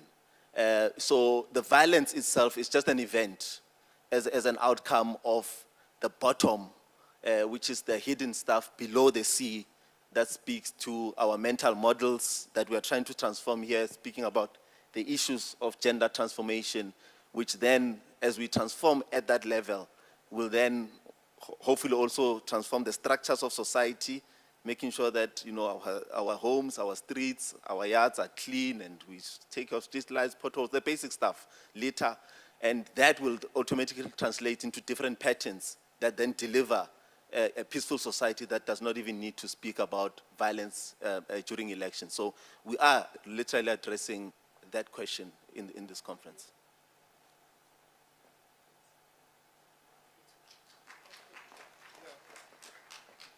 Thank you. I don't really think I have a question to answer, but I wanted to come back to what His Majesty from DRC said. I mean, the recognition of the importance of the traditional leaders. I just want to reassure him that in this work, the traditional leaders, the religious leaders are very important in their shaping this discussion that we are having. So that's why I said really this is work in progress, and we need more input from you in defining properly what we do understand by positive masculinity and recognizing the importance of the work that we are doing and the position they take. So really it's an institution that we look forward to working with to define much better the practices that we have on the continent to ensure that we are reflecting the realities of our continent. That's just what I wanted to say.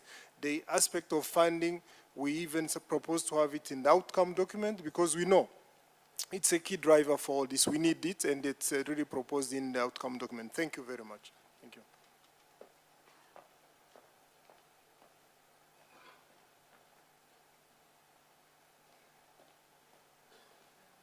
I think I'll just pick one issue, and that is ensuring we contextualize violence against women in Africa, for African men and boys.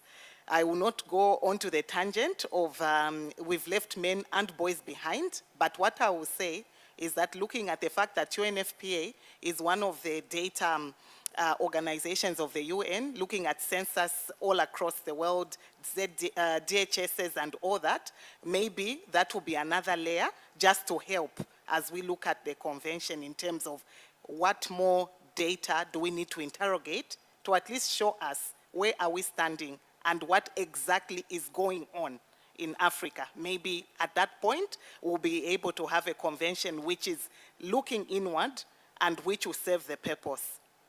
I thank you. Thank you very much, ma'am. Let me encourage you as we close that we did not have enough time, I'm aware, of engaging. If you have some ideas, because this is all about co-creation, I would encourage you to write to the organizers with your ideas so that that becomes part of your contribution in ensuring that your ideas are included in the final outcomes. When Nkosazana Dlamini Zuma, the minister, started this morning, she quoted Sankara. And I think two other speakers spoke about Thomas Sankara, a great son of this continent. I think it's appropriate that we end this session with one of his wise words. Sankara said, "Comrades, there is no true revolution without the liberation of women. May my eyes never see, and may my feet never take me to a society where half the people are held in silence. I hear the roar of women's silence. I sense the rumble of their storm and feel the fury of their revolt. I think we are wise to listen to this great son of Africa. I thank you."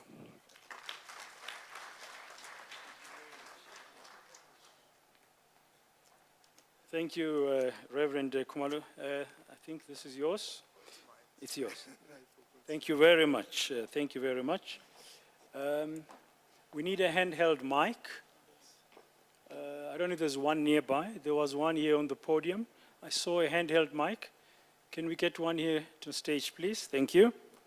We are now getting into the last session of the day. Come, Odin. Yeah.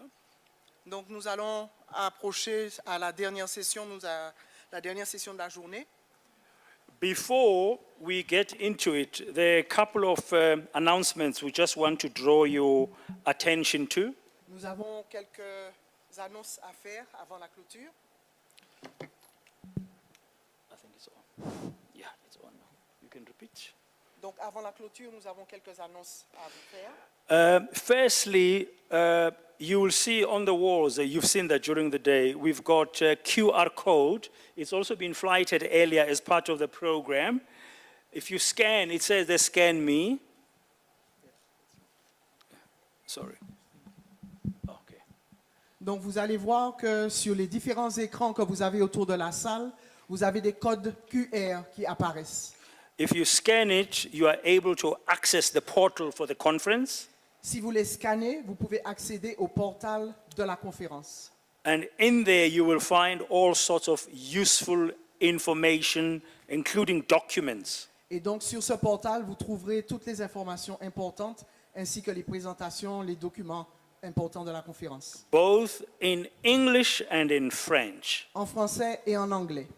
And I'm told by the organizers that as the conference has been going on and into tomorrow, they get updated. The information on the portal gets updated. Donc, comme nous progressons dans l'évolution de la journée de demain, le portal est mis à jour régulièrement.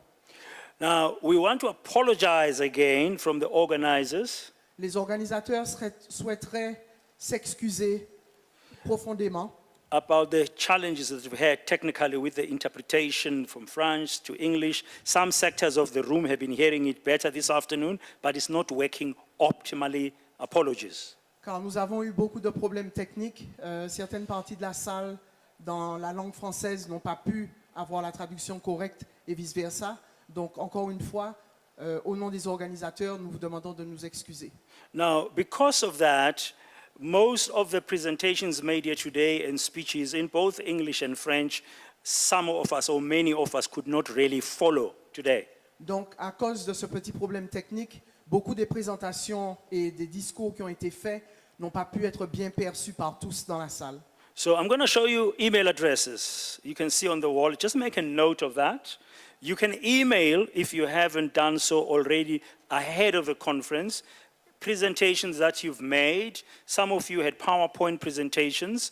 You can email them to any of those two addresses that you can see on the big screens. Donc, encore sur les écrans que vous avez autour de la salle, vous avez deux adresses email auxquelles vous pouvez envoyer vos présentations, vos discours, tous les documents que vous avez partagés aujourd'hui.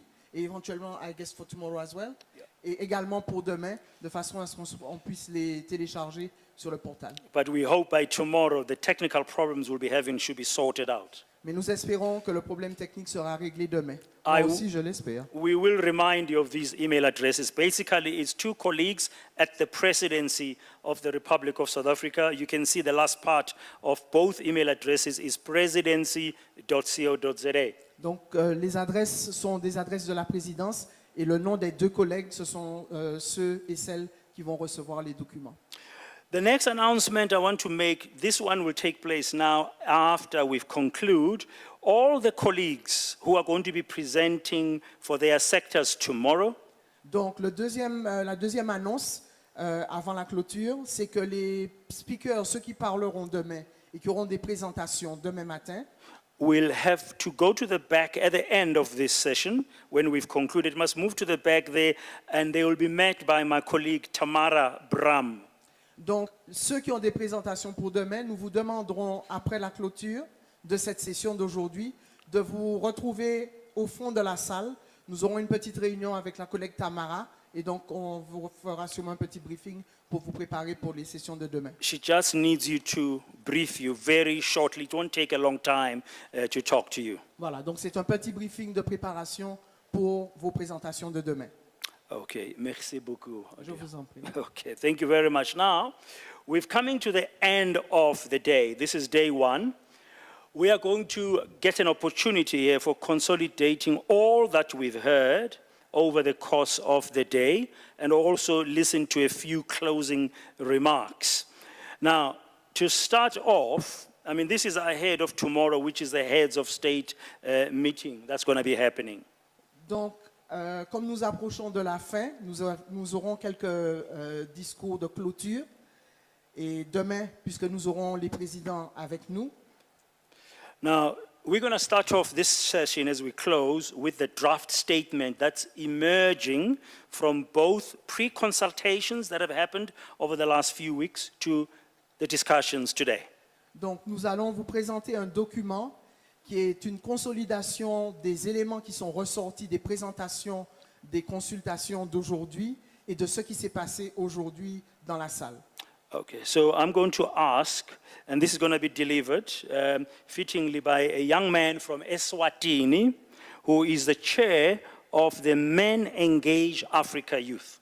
Donc, le présentateur pour le Men's Engage Africa Youth, qui est donc une ONG qui engage les jeunes hommes africains, il viendra nous faire une présentation. Let's welcome Ina Shongwe. Ina Shongwe.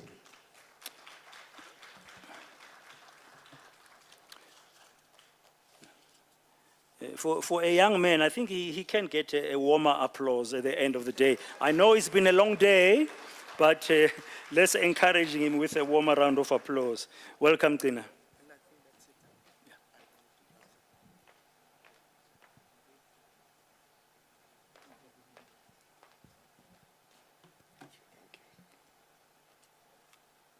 Good afternoon. The Honorable President of the Republic of South Africa, His Excellency the Right Honorable President Cyril Matamela Ramaphosa, the Honorable President of the Union of Comoros, the Right Honorable Azali Asuman, former President of Liberia, Honorable Presidents and other former head of state present here in this gathering, honorable ministers present here, government officials from all member states of the AU, CSO members, young people, traditional leaders, I greet you all. As introduced, I'm Tina Shongwe from the Kingdom of Eswatini, founder and executive director of United Youth, and the newly elected Men Engage Africa Youth Chairperson. I'm greatly honored to be part of this auspicious high-level political meeting to share efforts to ending violence against women in our African continent. I am here to present to you the outcome document for the third meeting of African Head of States on positive masculinities to end violence against women and girls in Africa. the third main conference on positive masculinities in leadership to end violence against women and girls in Africa, hosted in Pretoria. The Road to AU Convention on Ending Violence Against Women and Girls, 28 November. The preamble.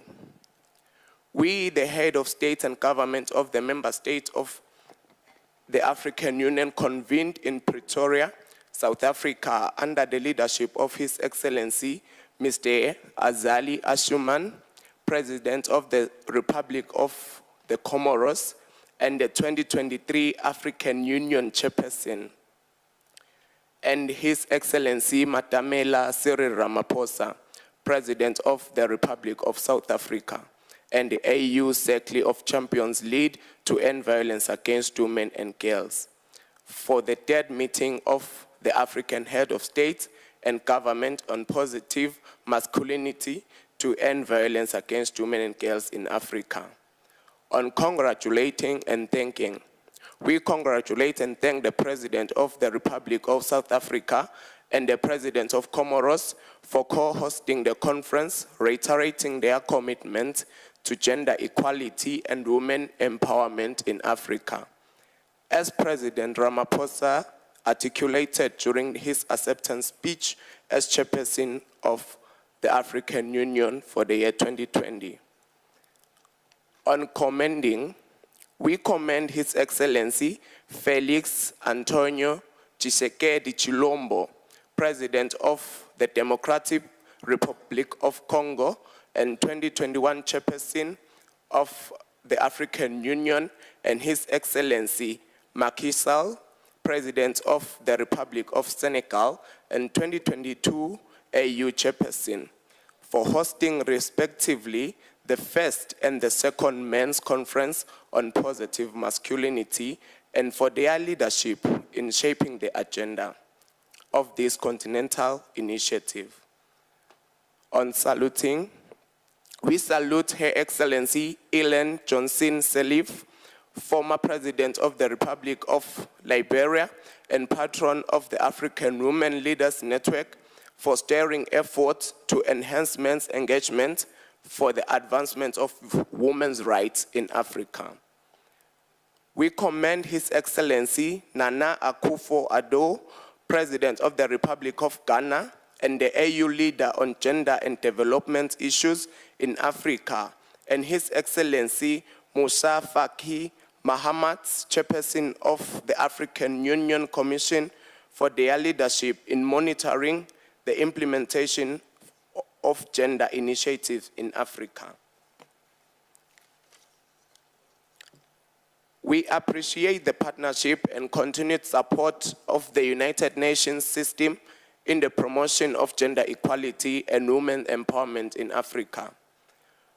We welcome the commendable initiative of African leaders for gender equality and women's empowerment in Africa, based on the African Union Agenda 2063 and the United Nations Agenda 2030 on Sustainable Development Goals. We recall the promise of the protocol to the African Charter on Human and People's Rights on the Right of Women in Africa, the Maputo Protocol 2003, to uphold the right of women to peace, human dignity, protection, and participation, and the Solemn Declaration on Gender Equality and Women Empowerment in Africa, 2004. We congratulate the various stakeholders for their valuable contribution to the endeavor to end violence against women and girls through the outcomes of the various consultation of traditional and religious leaders, women leaders, the youth, the private sector, inclusive of business and labor, civil society, and the academia. We acknowledge that violence against women and girls in Africa continues to destroy the lives of women and girls of Africa, despite the often reiterated commitment of states to eradicate all forms of discrimination against women and girls. Agreements have agreed as follows. We aim to accelerate our actions to create an environment for gender equality, women empowerment, and leadership in Africa. To endeavor to dismantle patriarchal systems that create inequalities and to foster positive masculinity, to rebuild the African social fabric through processes that heal and rehumanize individuals, institutions, leaderships, and societies to embody the value of human dignity, equality, freedom, and self-determination. We ensure that the historical and structural drivers of violence against women and girls on the continent are identified and addressed in the economic, cultural, social, and governance spheres. We commit to provide the necessary resources to address violence against women and girls and ensure sustainability through national budgetary allocations. We reiterate our commitment to the implementation of the Africa Decade for Women Financial and Economic Inclusion, enhancing efforts to enable women economic power and address linkages between lack of economic and financial inclusion with women's vulnerability to violence. We encourage and support African research for evidence-based intervention to end violence against women and girls and implementation of research findings and best practices of positive masculinity in Africa. Commit to capitalize on the circle of champions to mobilize a wider circle of male leaders in various spheres to drive action to end violence against women and girls across the continent, paying particular attention to the intergenerational dialogues and engagement with young men and boys.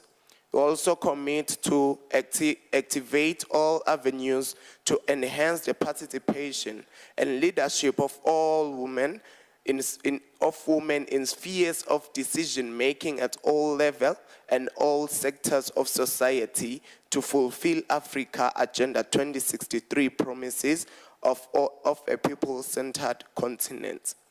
Reiterate our support for the process of accelerating the elaboration of the African Union Convention on Ending Violence Against Women and Girls. We request the chairperson of the African Union to monitor the implementation of the outcomes of the Men's Conference on Positive Masculinity and report annually to the Conference of Head of State and Government. This document has been done in Pretoria, 28 November 2023. I thank you.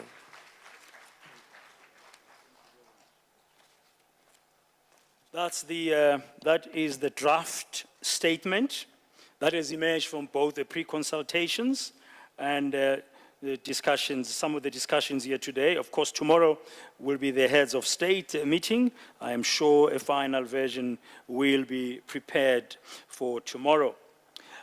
Just to remind you, if you are presenting tomorrow, you're going to have to meet up with Tamara. She was standing there a short while ago. I don't know where she is, so I can point out.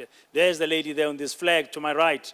If you don't know Tamara, the white jacket at the end. If you are presenting tomorrow, please meet her at the back of the session. Can we put up that email address again? Please, can we put up the email address? Just to remind, people must take note, please. Thank you. Those are the email addresses to which you must send your presentations to today. And tomorrow, if you are also going to be making any presentation that is written, please share it with those two colleagues at the Presidency of the Republic of South Africa. Now, I'm going to invite, as part of making closing remarks, two colleagues. I guess I can say that having spent a whole day here today, that they are my colleagues. First up, I'm going to invite Dr. Maxine Huinato, Regional Director, East and Southern Africa, United Nations Women, to give us some of her closing remarks and reflections on the day. Let's welcome her, please, Dr. Maxine Huinato.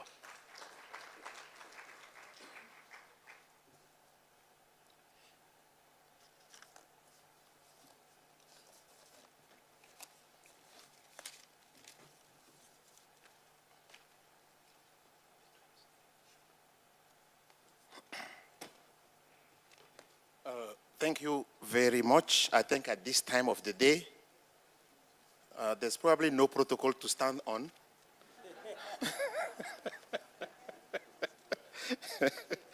It's like all of the protocols are tired. But I want to recognize my bosses in the room, starting with Madame Fonzile, Your Excellency, Madam President, and the Minister of Gender, South Africa. Just a couple of things. You know, it's always a pity to talk at the end of the day. But the good thing about it is that people go home with what you say, hopefully. I just want to, instead of having a long speech, maybe to feedback on some of the experiences that I have had personally engaging with the men conference for the 3 years now. I followed the Kinshasa one, the Dakar one, and I'm here again. I've been working for UN Women for 15 years now. As a man in UN Women, I've gathered some experience. And maybe I want to say a couple of things about it. I've seen extraordinary things in several countries. Benin, access to land, crisis of cross-border traders in Guinea, FGM in Senegal, unpaid care work, access to markets, Uganda, Sudan, South Africa. Those are some of the countries where my work at UN Women had taken me. And it's impossible for me now to talk about the horrible things that I've seen, but also the hopes that has been generated by the work that we have done. I was telling myself that I was going to ask how many men are left in the room, and if there are only women left, that I will not talk, because what I'm saying, women are already aware of it. Can men still in the room lift their hand, please, so that we have an assessment if I should talk or if I should go to my place? Okay. Oh, you are here? Okay. Thank you for staying behind. The section I want to talk about, you know, in my 3-4 minutes, is the type of men that are supposed to be engaged in gender equality work. I have identified 3 categories of men. The first category are the men who are responsible directly for the issues that we are talking about here. Either they beat their wife, either they take women's salary and don't pay them enough. I mean, the men that do horrible things to women. That's the first category. We want to maintain them in the room as much as possible and ensure that, as the climate change people say, the who is responsible should pay. So I'm looking for this category of men. But on top of that category, we are also looking at people who are responsible for those people. Okay? So if you are a king and people in your community do things like that, you are also automatically responsible. If you are head of village and men in your village do that, then you are also responsible. You fall into that first category as well. The second category of people then are not responsible directly, but they think that this is not human. You know, we have seen in racism in the US, we saw white people who were not directly victim of racism, but they did laws, they put things to stop racism. So men like that also, they are not responsible, but they think that it's bad and they commit themselves to do something. Sometimes I feel like I'm in that second category. The third category are men, they are not in the first 2 categories, but they think that this country could go further if we invest in gender equality. They think that to develop a country, you need human capital, and human capital is education, health, sanitation, etc. And they think that they take gender equality as a technical tool to develop a country. Since gender equality is good for women, it's good for human capital, it's good for growth, economic development, etc. That's how we have also worked with Ministry of Finance sometimes to see how GBV costs. For instance, a country like Uganda spends 77 billion Ugandan shilling addressing gender equality. So you see some Ugandans, that don't care about gender equality, but they see this as a way of saving money and developing the country. So we also take those men as well, that it's okay. Even if you don't believe it, you invest and it can change the country, it's good. I will end by listing some concrete examples, because most of the time, these three categories of men that I talk to on a daily basis, they ask me, if we really want to do something, what can we do? Now we think that we can do something, but what can it be? So gender equality has now turned a little bit into technical investment and know-how too. So I want to share some of these examples.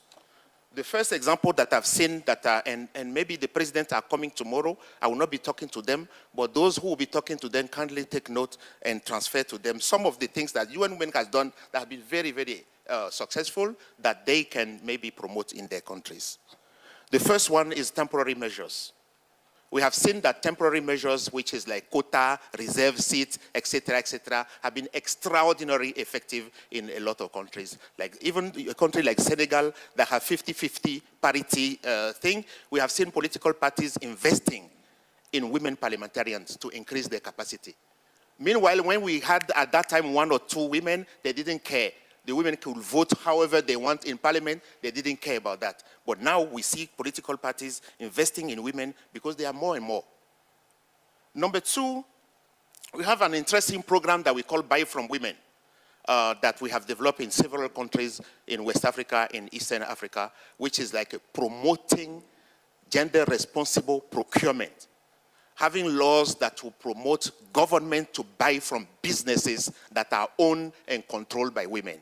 That has been very, very effective. If we had time, I would have elaborated what we have done, how many people have benefited from it, but I know you trust me, so I will not demonstrate it. The third one is a campaign that we call Men at Work for Gender Equality. It's a UN Women Develop campaign that's been developed in 3 or 4 countries, where it has 4 dimensions. The first one is men at the workplace, what is expected of that man, men at home, men in town, and men in self. Men in self is how men can engage in gender equality without running mad, still find that it's okay. The sanity, keeping their sanity, even though they engage in gender equality. Some men tell me that they get crazy when they are forced to do gender equality for 2 weeks. That is what we have done, like working with the police, working with the boxing association, so that people can use their energy elsewhere rather than suppressing women. We have also established a high-level network for positive masculinity, where men commit to do 10 things for gender equality.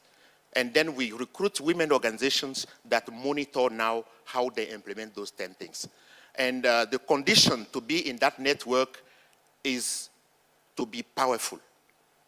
You have to be powerful. Either you are in decision making, you have to be powerful because you have money, you have to be powerful one way or the other as a man.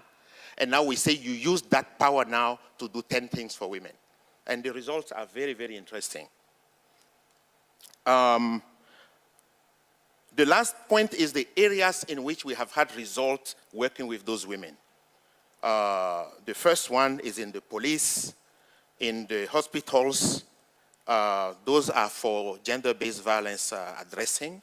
In the tribunal, because as you know, it's only 1.5% of GBV cases that end up in conviction.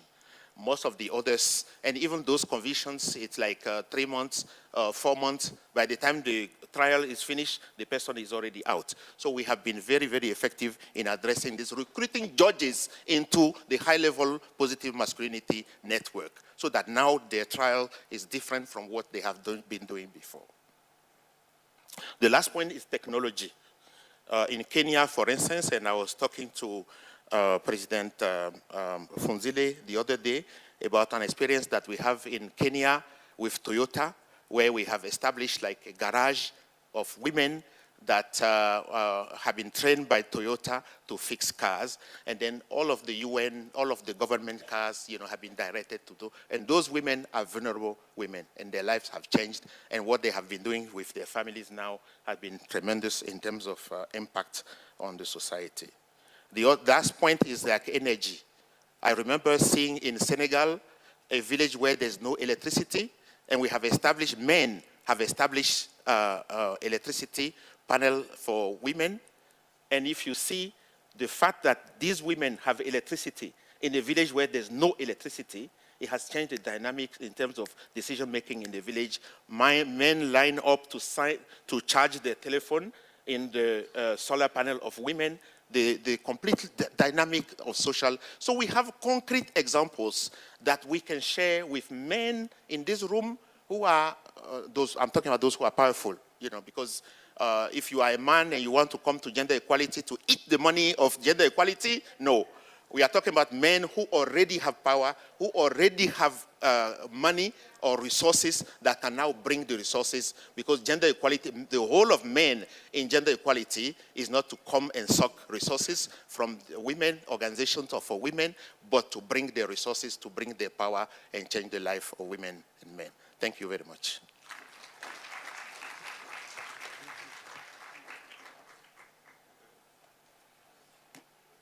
Thank you, Maxine. Now, I'm going to invite the next speaker. We've got two last speakers coming up. Her department here in South Africa plays a leadership role in responding to violence against women and girls in the country at both the level of response and support, as well as prevention. I'm speaking about South Africa's Minister of Social Development, Minister Lindiwe Zulu. Please welcome her to stage for her closing remarks with an applause. After her, we'll have the final speaker for the day.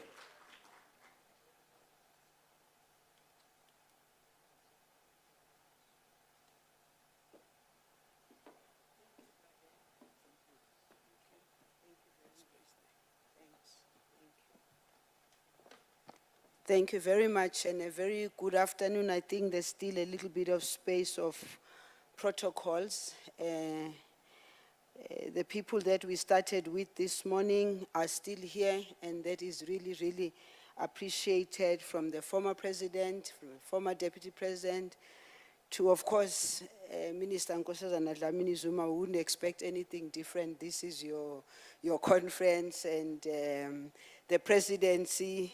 Thank you very much. But I also would like to thank the men that have remained here, because this is one,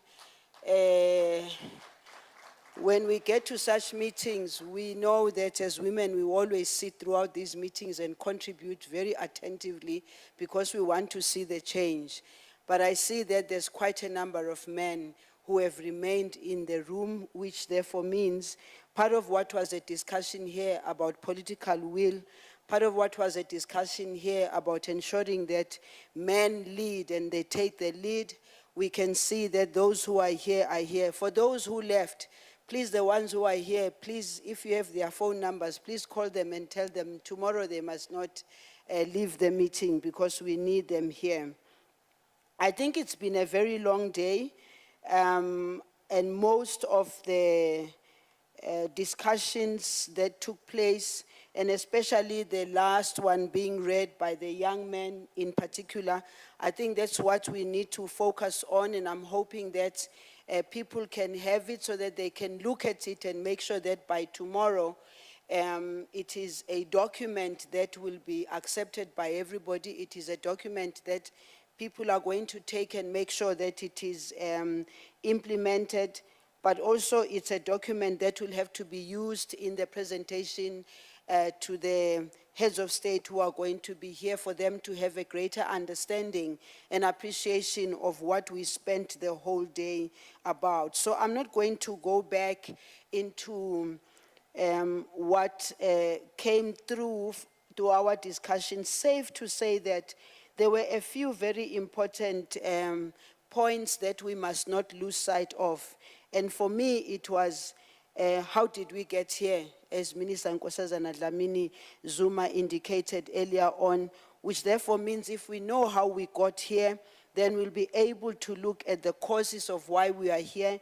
It will also enable us to look at how do we deal with the causes and the effects thereof. How do we get out of here? It's also about ensuring that what we develop, obviously at a continental level, must not remain something that is continental. It must be something that is helpful and that is assisting us in developing the proper policies, proper plans. But when all is said and done, in my view, we can have all the good policies which we have, for instance, in South Africa. The issue is how do we make sure that those have a greater impact in changing the lives of our people, those have a greater appreciation of what more our people need. Braden, you are the conference program director. In my department, as you say, we're talking about dealing with this problem house to house, street to street, community to community. And if we can be able to do that neighbor by neighbor, and so the neighbors must know what is happening. And the other very important messaging that came out here is political will. And I think we all sit here in this room and we can say we have political will. But again, it's about at what level is the political will? Is it sitting right at the top and then when you go down, it's not there? Or is it right at the bottom and then when you go up, nothing is happening there? I think what will come out of here will assist us in that. The other important message I think that came through was leaving no one behind, and I was happy that the President of POW raised the fact that let us not only just look at women and girls, but let's also look at the impact of what's happening to boys, and let's not leave the boys around. I felt a bit unhappy with that little clip that was played here because I think Deputy President Mlambo-Ngcuka and I have seen it playing. I'm sure others have seen it playing. But what we saw here was just a little bit of it. The greater part of it is what sends the necessary message, in particular when we speak about what about the boys. The last and overall, I think coming out of this important gathering is just what we need to do in order to make sure that there is urgent action and impactful action, not action for the show, but action that will make the change and change the lives of our people. I also think that what came out of this conference is also accelerating our action. And I think we must be very practical here because from a South African perspective, you have many women who are in cabinet, you've got many women who are in parliament, and this is because there was a firm and very strong decision which was, whether we like it or not, was led by the African National Congress, which is the governing party, right at the beginning. And for those who care to remember that during the negotiations, women were not part and parcel of the negotiations. And one of the things women did at the time, they formed themselves into a coalition. And that coalition was what led Braden to women being part and parcel of the negotiations, because the women at the time in the coalition, as led by our current Minister Nkosazana Dlamini Zuma, we didn't storm Kempton Park. We asked nicely, but had they not listened to us, I think we would have stormed it. But because they did listen, we didn't storm it.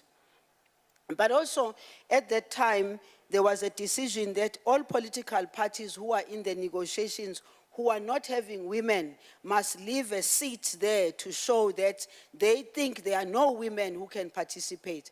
And I can tell you not many political parties wanted to be found in that space, but some did still find themselves in that space. And came time for going to parliament, they did exactly the same, but some parties needed to be exemplary to make sure.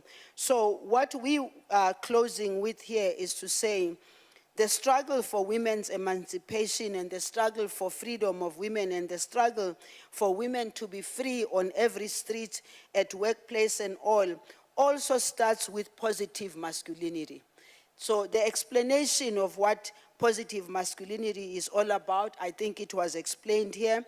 What I think is important for us is to build on that, build unto the heads of state champions to mobilize a wider circle, activate all avenues to enhance the participation and leadership of women in all spheres, reiterate our support for the process of accelerating the elaboration of the African Union Convention.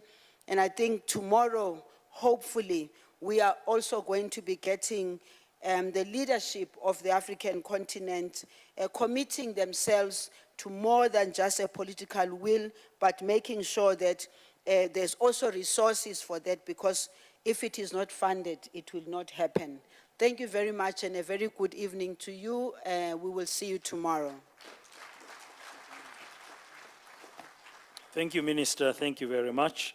The final speaker for the day, we've done pretty well. We're supposed to finish at 6 o'clock. We ran over time earlier. It's 6:30 now, and we are on to the last speaker. And thank you for your cooperation all this time, especially the speakers and the contributors and the moderators in managing our time. Finally, I'm going to invite Ms. Nonkululeko Prudence Ngwenya, the Director of the Women, Gender and Youth Directorate in the African Union Commission, to close off the day for us. The WGYD has been central, as you know, in driving the organizing of the conference, and she'll also make the linkages for us between the work we have done today with the HOS meeting on day 2. That's the head of states meeting that's going to be taking place here tomorrow. Let's put our hands together for Ms. Ngwenya.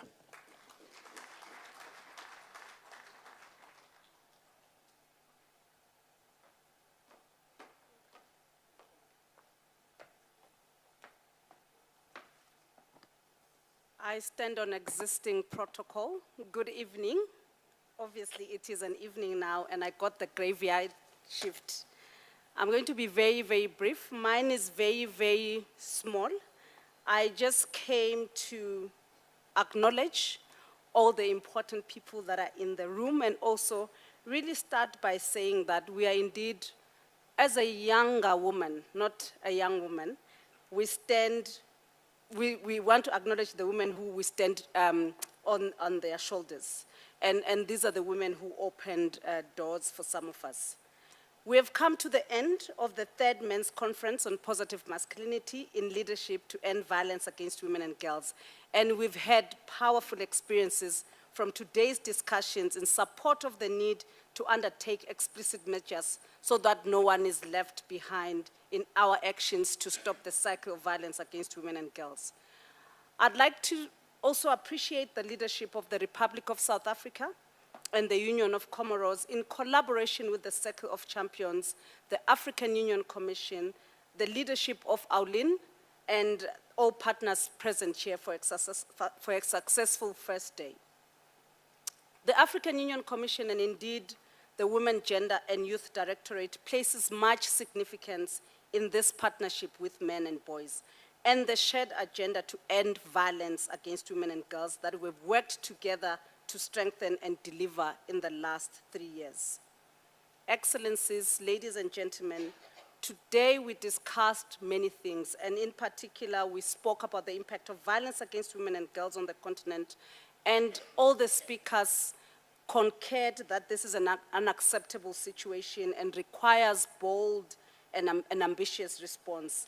And this conference is a step in that direction, and I say this to acknowledge the support from member states and institutions and on all organizations that have done a great work in supporting and consolidating efforts for the prevention of violence against women and girls. Again, we've had quite a few promising practices, and I think this is important for us and for all stakeholders, that we're hearing about how other countries are doing it, how other communities are doing it, and also we've had difficult conversations, and I hope we will continue to have difficult conversations, because the issues of violence against women and girls require nothing less than our full effort and commitment to navigate through discomfort and challenges. We want to also, maybe before I even go further, to also say a few things, even though I'm preaching to the converted, that we must indeed confront our cultural practices, because I think it kept on coming up in the conversation. But as we speak about this and all the things that we had today, the point is that we are on a journey and we still have far to go. And I think we've had a lot of stories and a lot of experiences and a lot of things that are going well, but we still have a lot that we need to do. So the journey still lies ahead of us and we still have far to go. If we want to close these gaps, we must work as allies, women and women's movements, to shift the discourse of social norms, structures, and policies which allow these inequalities to persist. We are in the 16 days of activism against gender-based violence, and we proceed with the Heads of States conference tomorrow. I implore all of us to engage in thoughtful, dedicated, and open conversations. Let's share our diverse experiences, knowledge, and innovative solutions. Let our discussions serve as a fertile ground for the seeds of progress, and may our resolutions be building blocks for a more inclusive and equal Africa. Again, as the Women, Gender, and Youth Directorate, our objective is crystal clear. We aim to ensure that on our continent, every woman and girl sees her full potential, where her rights are inviolable, her contributions are celebrated, and her choices are respected. I want to just close off by saying something that I had. I went to a youth engagement that was actually organized by my younger sister, Chido Mpemba, where she engaged with younger men and on the same topic. They said they said many things, but there are two things that resonated with me. One, the young men in the room said, softness of a man is the strength of a man. And I wanted to say this to also share it with the men in the room. But they also said something, particularly to the younger women and to some of us in the room. And I know probably people from the Southern Africa, they understand. We like to say this thing that indoda must. They ended at that. They say indoda must. And it puts pressure on men because we say indoda must have a car, indoda must have this, indoda must. So they say that language, we must change it. It perpetuates toxic masculinity. And I feel this is important because when we speak about positive masculinity, we speak a lot to the men, but we don't speak about the role that we play in perpetuating toxic masculinity.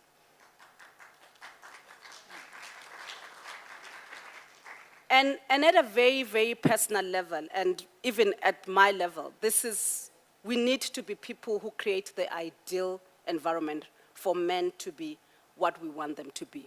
I'm not taking full responsibility for men to be what they need to be, but I'm saying I have a responsibility at a personal level to create an environment, an ideal environment where they can be what we want them to be. I thank you. Sorry, Chair, before I thank you, I am standing on the shoulders of Madam Diop, who has also asked me to take the opportunity to thank our partners who have played a huge role in the organization of this meeting. UN Women, UNDP, UNFPA, UNESCO, GIZ, Francophonie, and all other partners and organizations who have walked this journey with us. I thank you. Thank you very much for those closing remarks. That's Nonkululeko Ngwenya. Okay, we've come to the end of day one of the third men's conference on positive masculinity in leadership to end violence against women and girls in Africa. Hopefully you'll be able to engage further with the draft statement that was read for us a little bit earlier. Indeed, it's been a privilege and an honor for me as a man to be asked to moderate day one of today's session. I hope it didn't come across like that. I didn't take this task very lightly. I'm really humbled by it. Your Excellency, Ellen Johnson Sirleaf, former President of Liberia, really appreciate to be standing in your greatness and be part of this conference. Minister Nkosazana Dlamini Zuma, as well, thank you very much. Former Deputy President of the Republic, Phumzile Mlambo-Ngcuka, as well, thank you. And Madame Binta Diop as well from the AU, and earlier we had the Minister Zaido from the Comoros, and all the other delegates and distinguished guests who've been here today. Thank you for everybody, your contributions, your participation. I know you wanted more time at some times, but we had to manage the time tightly because you'll be back here tomorrow. I hope you enjoy the rest of the evening. Get ready for tomorrow and be safe. Asante sana.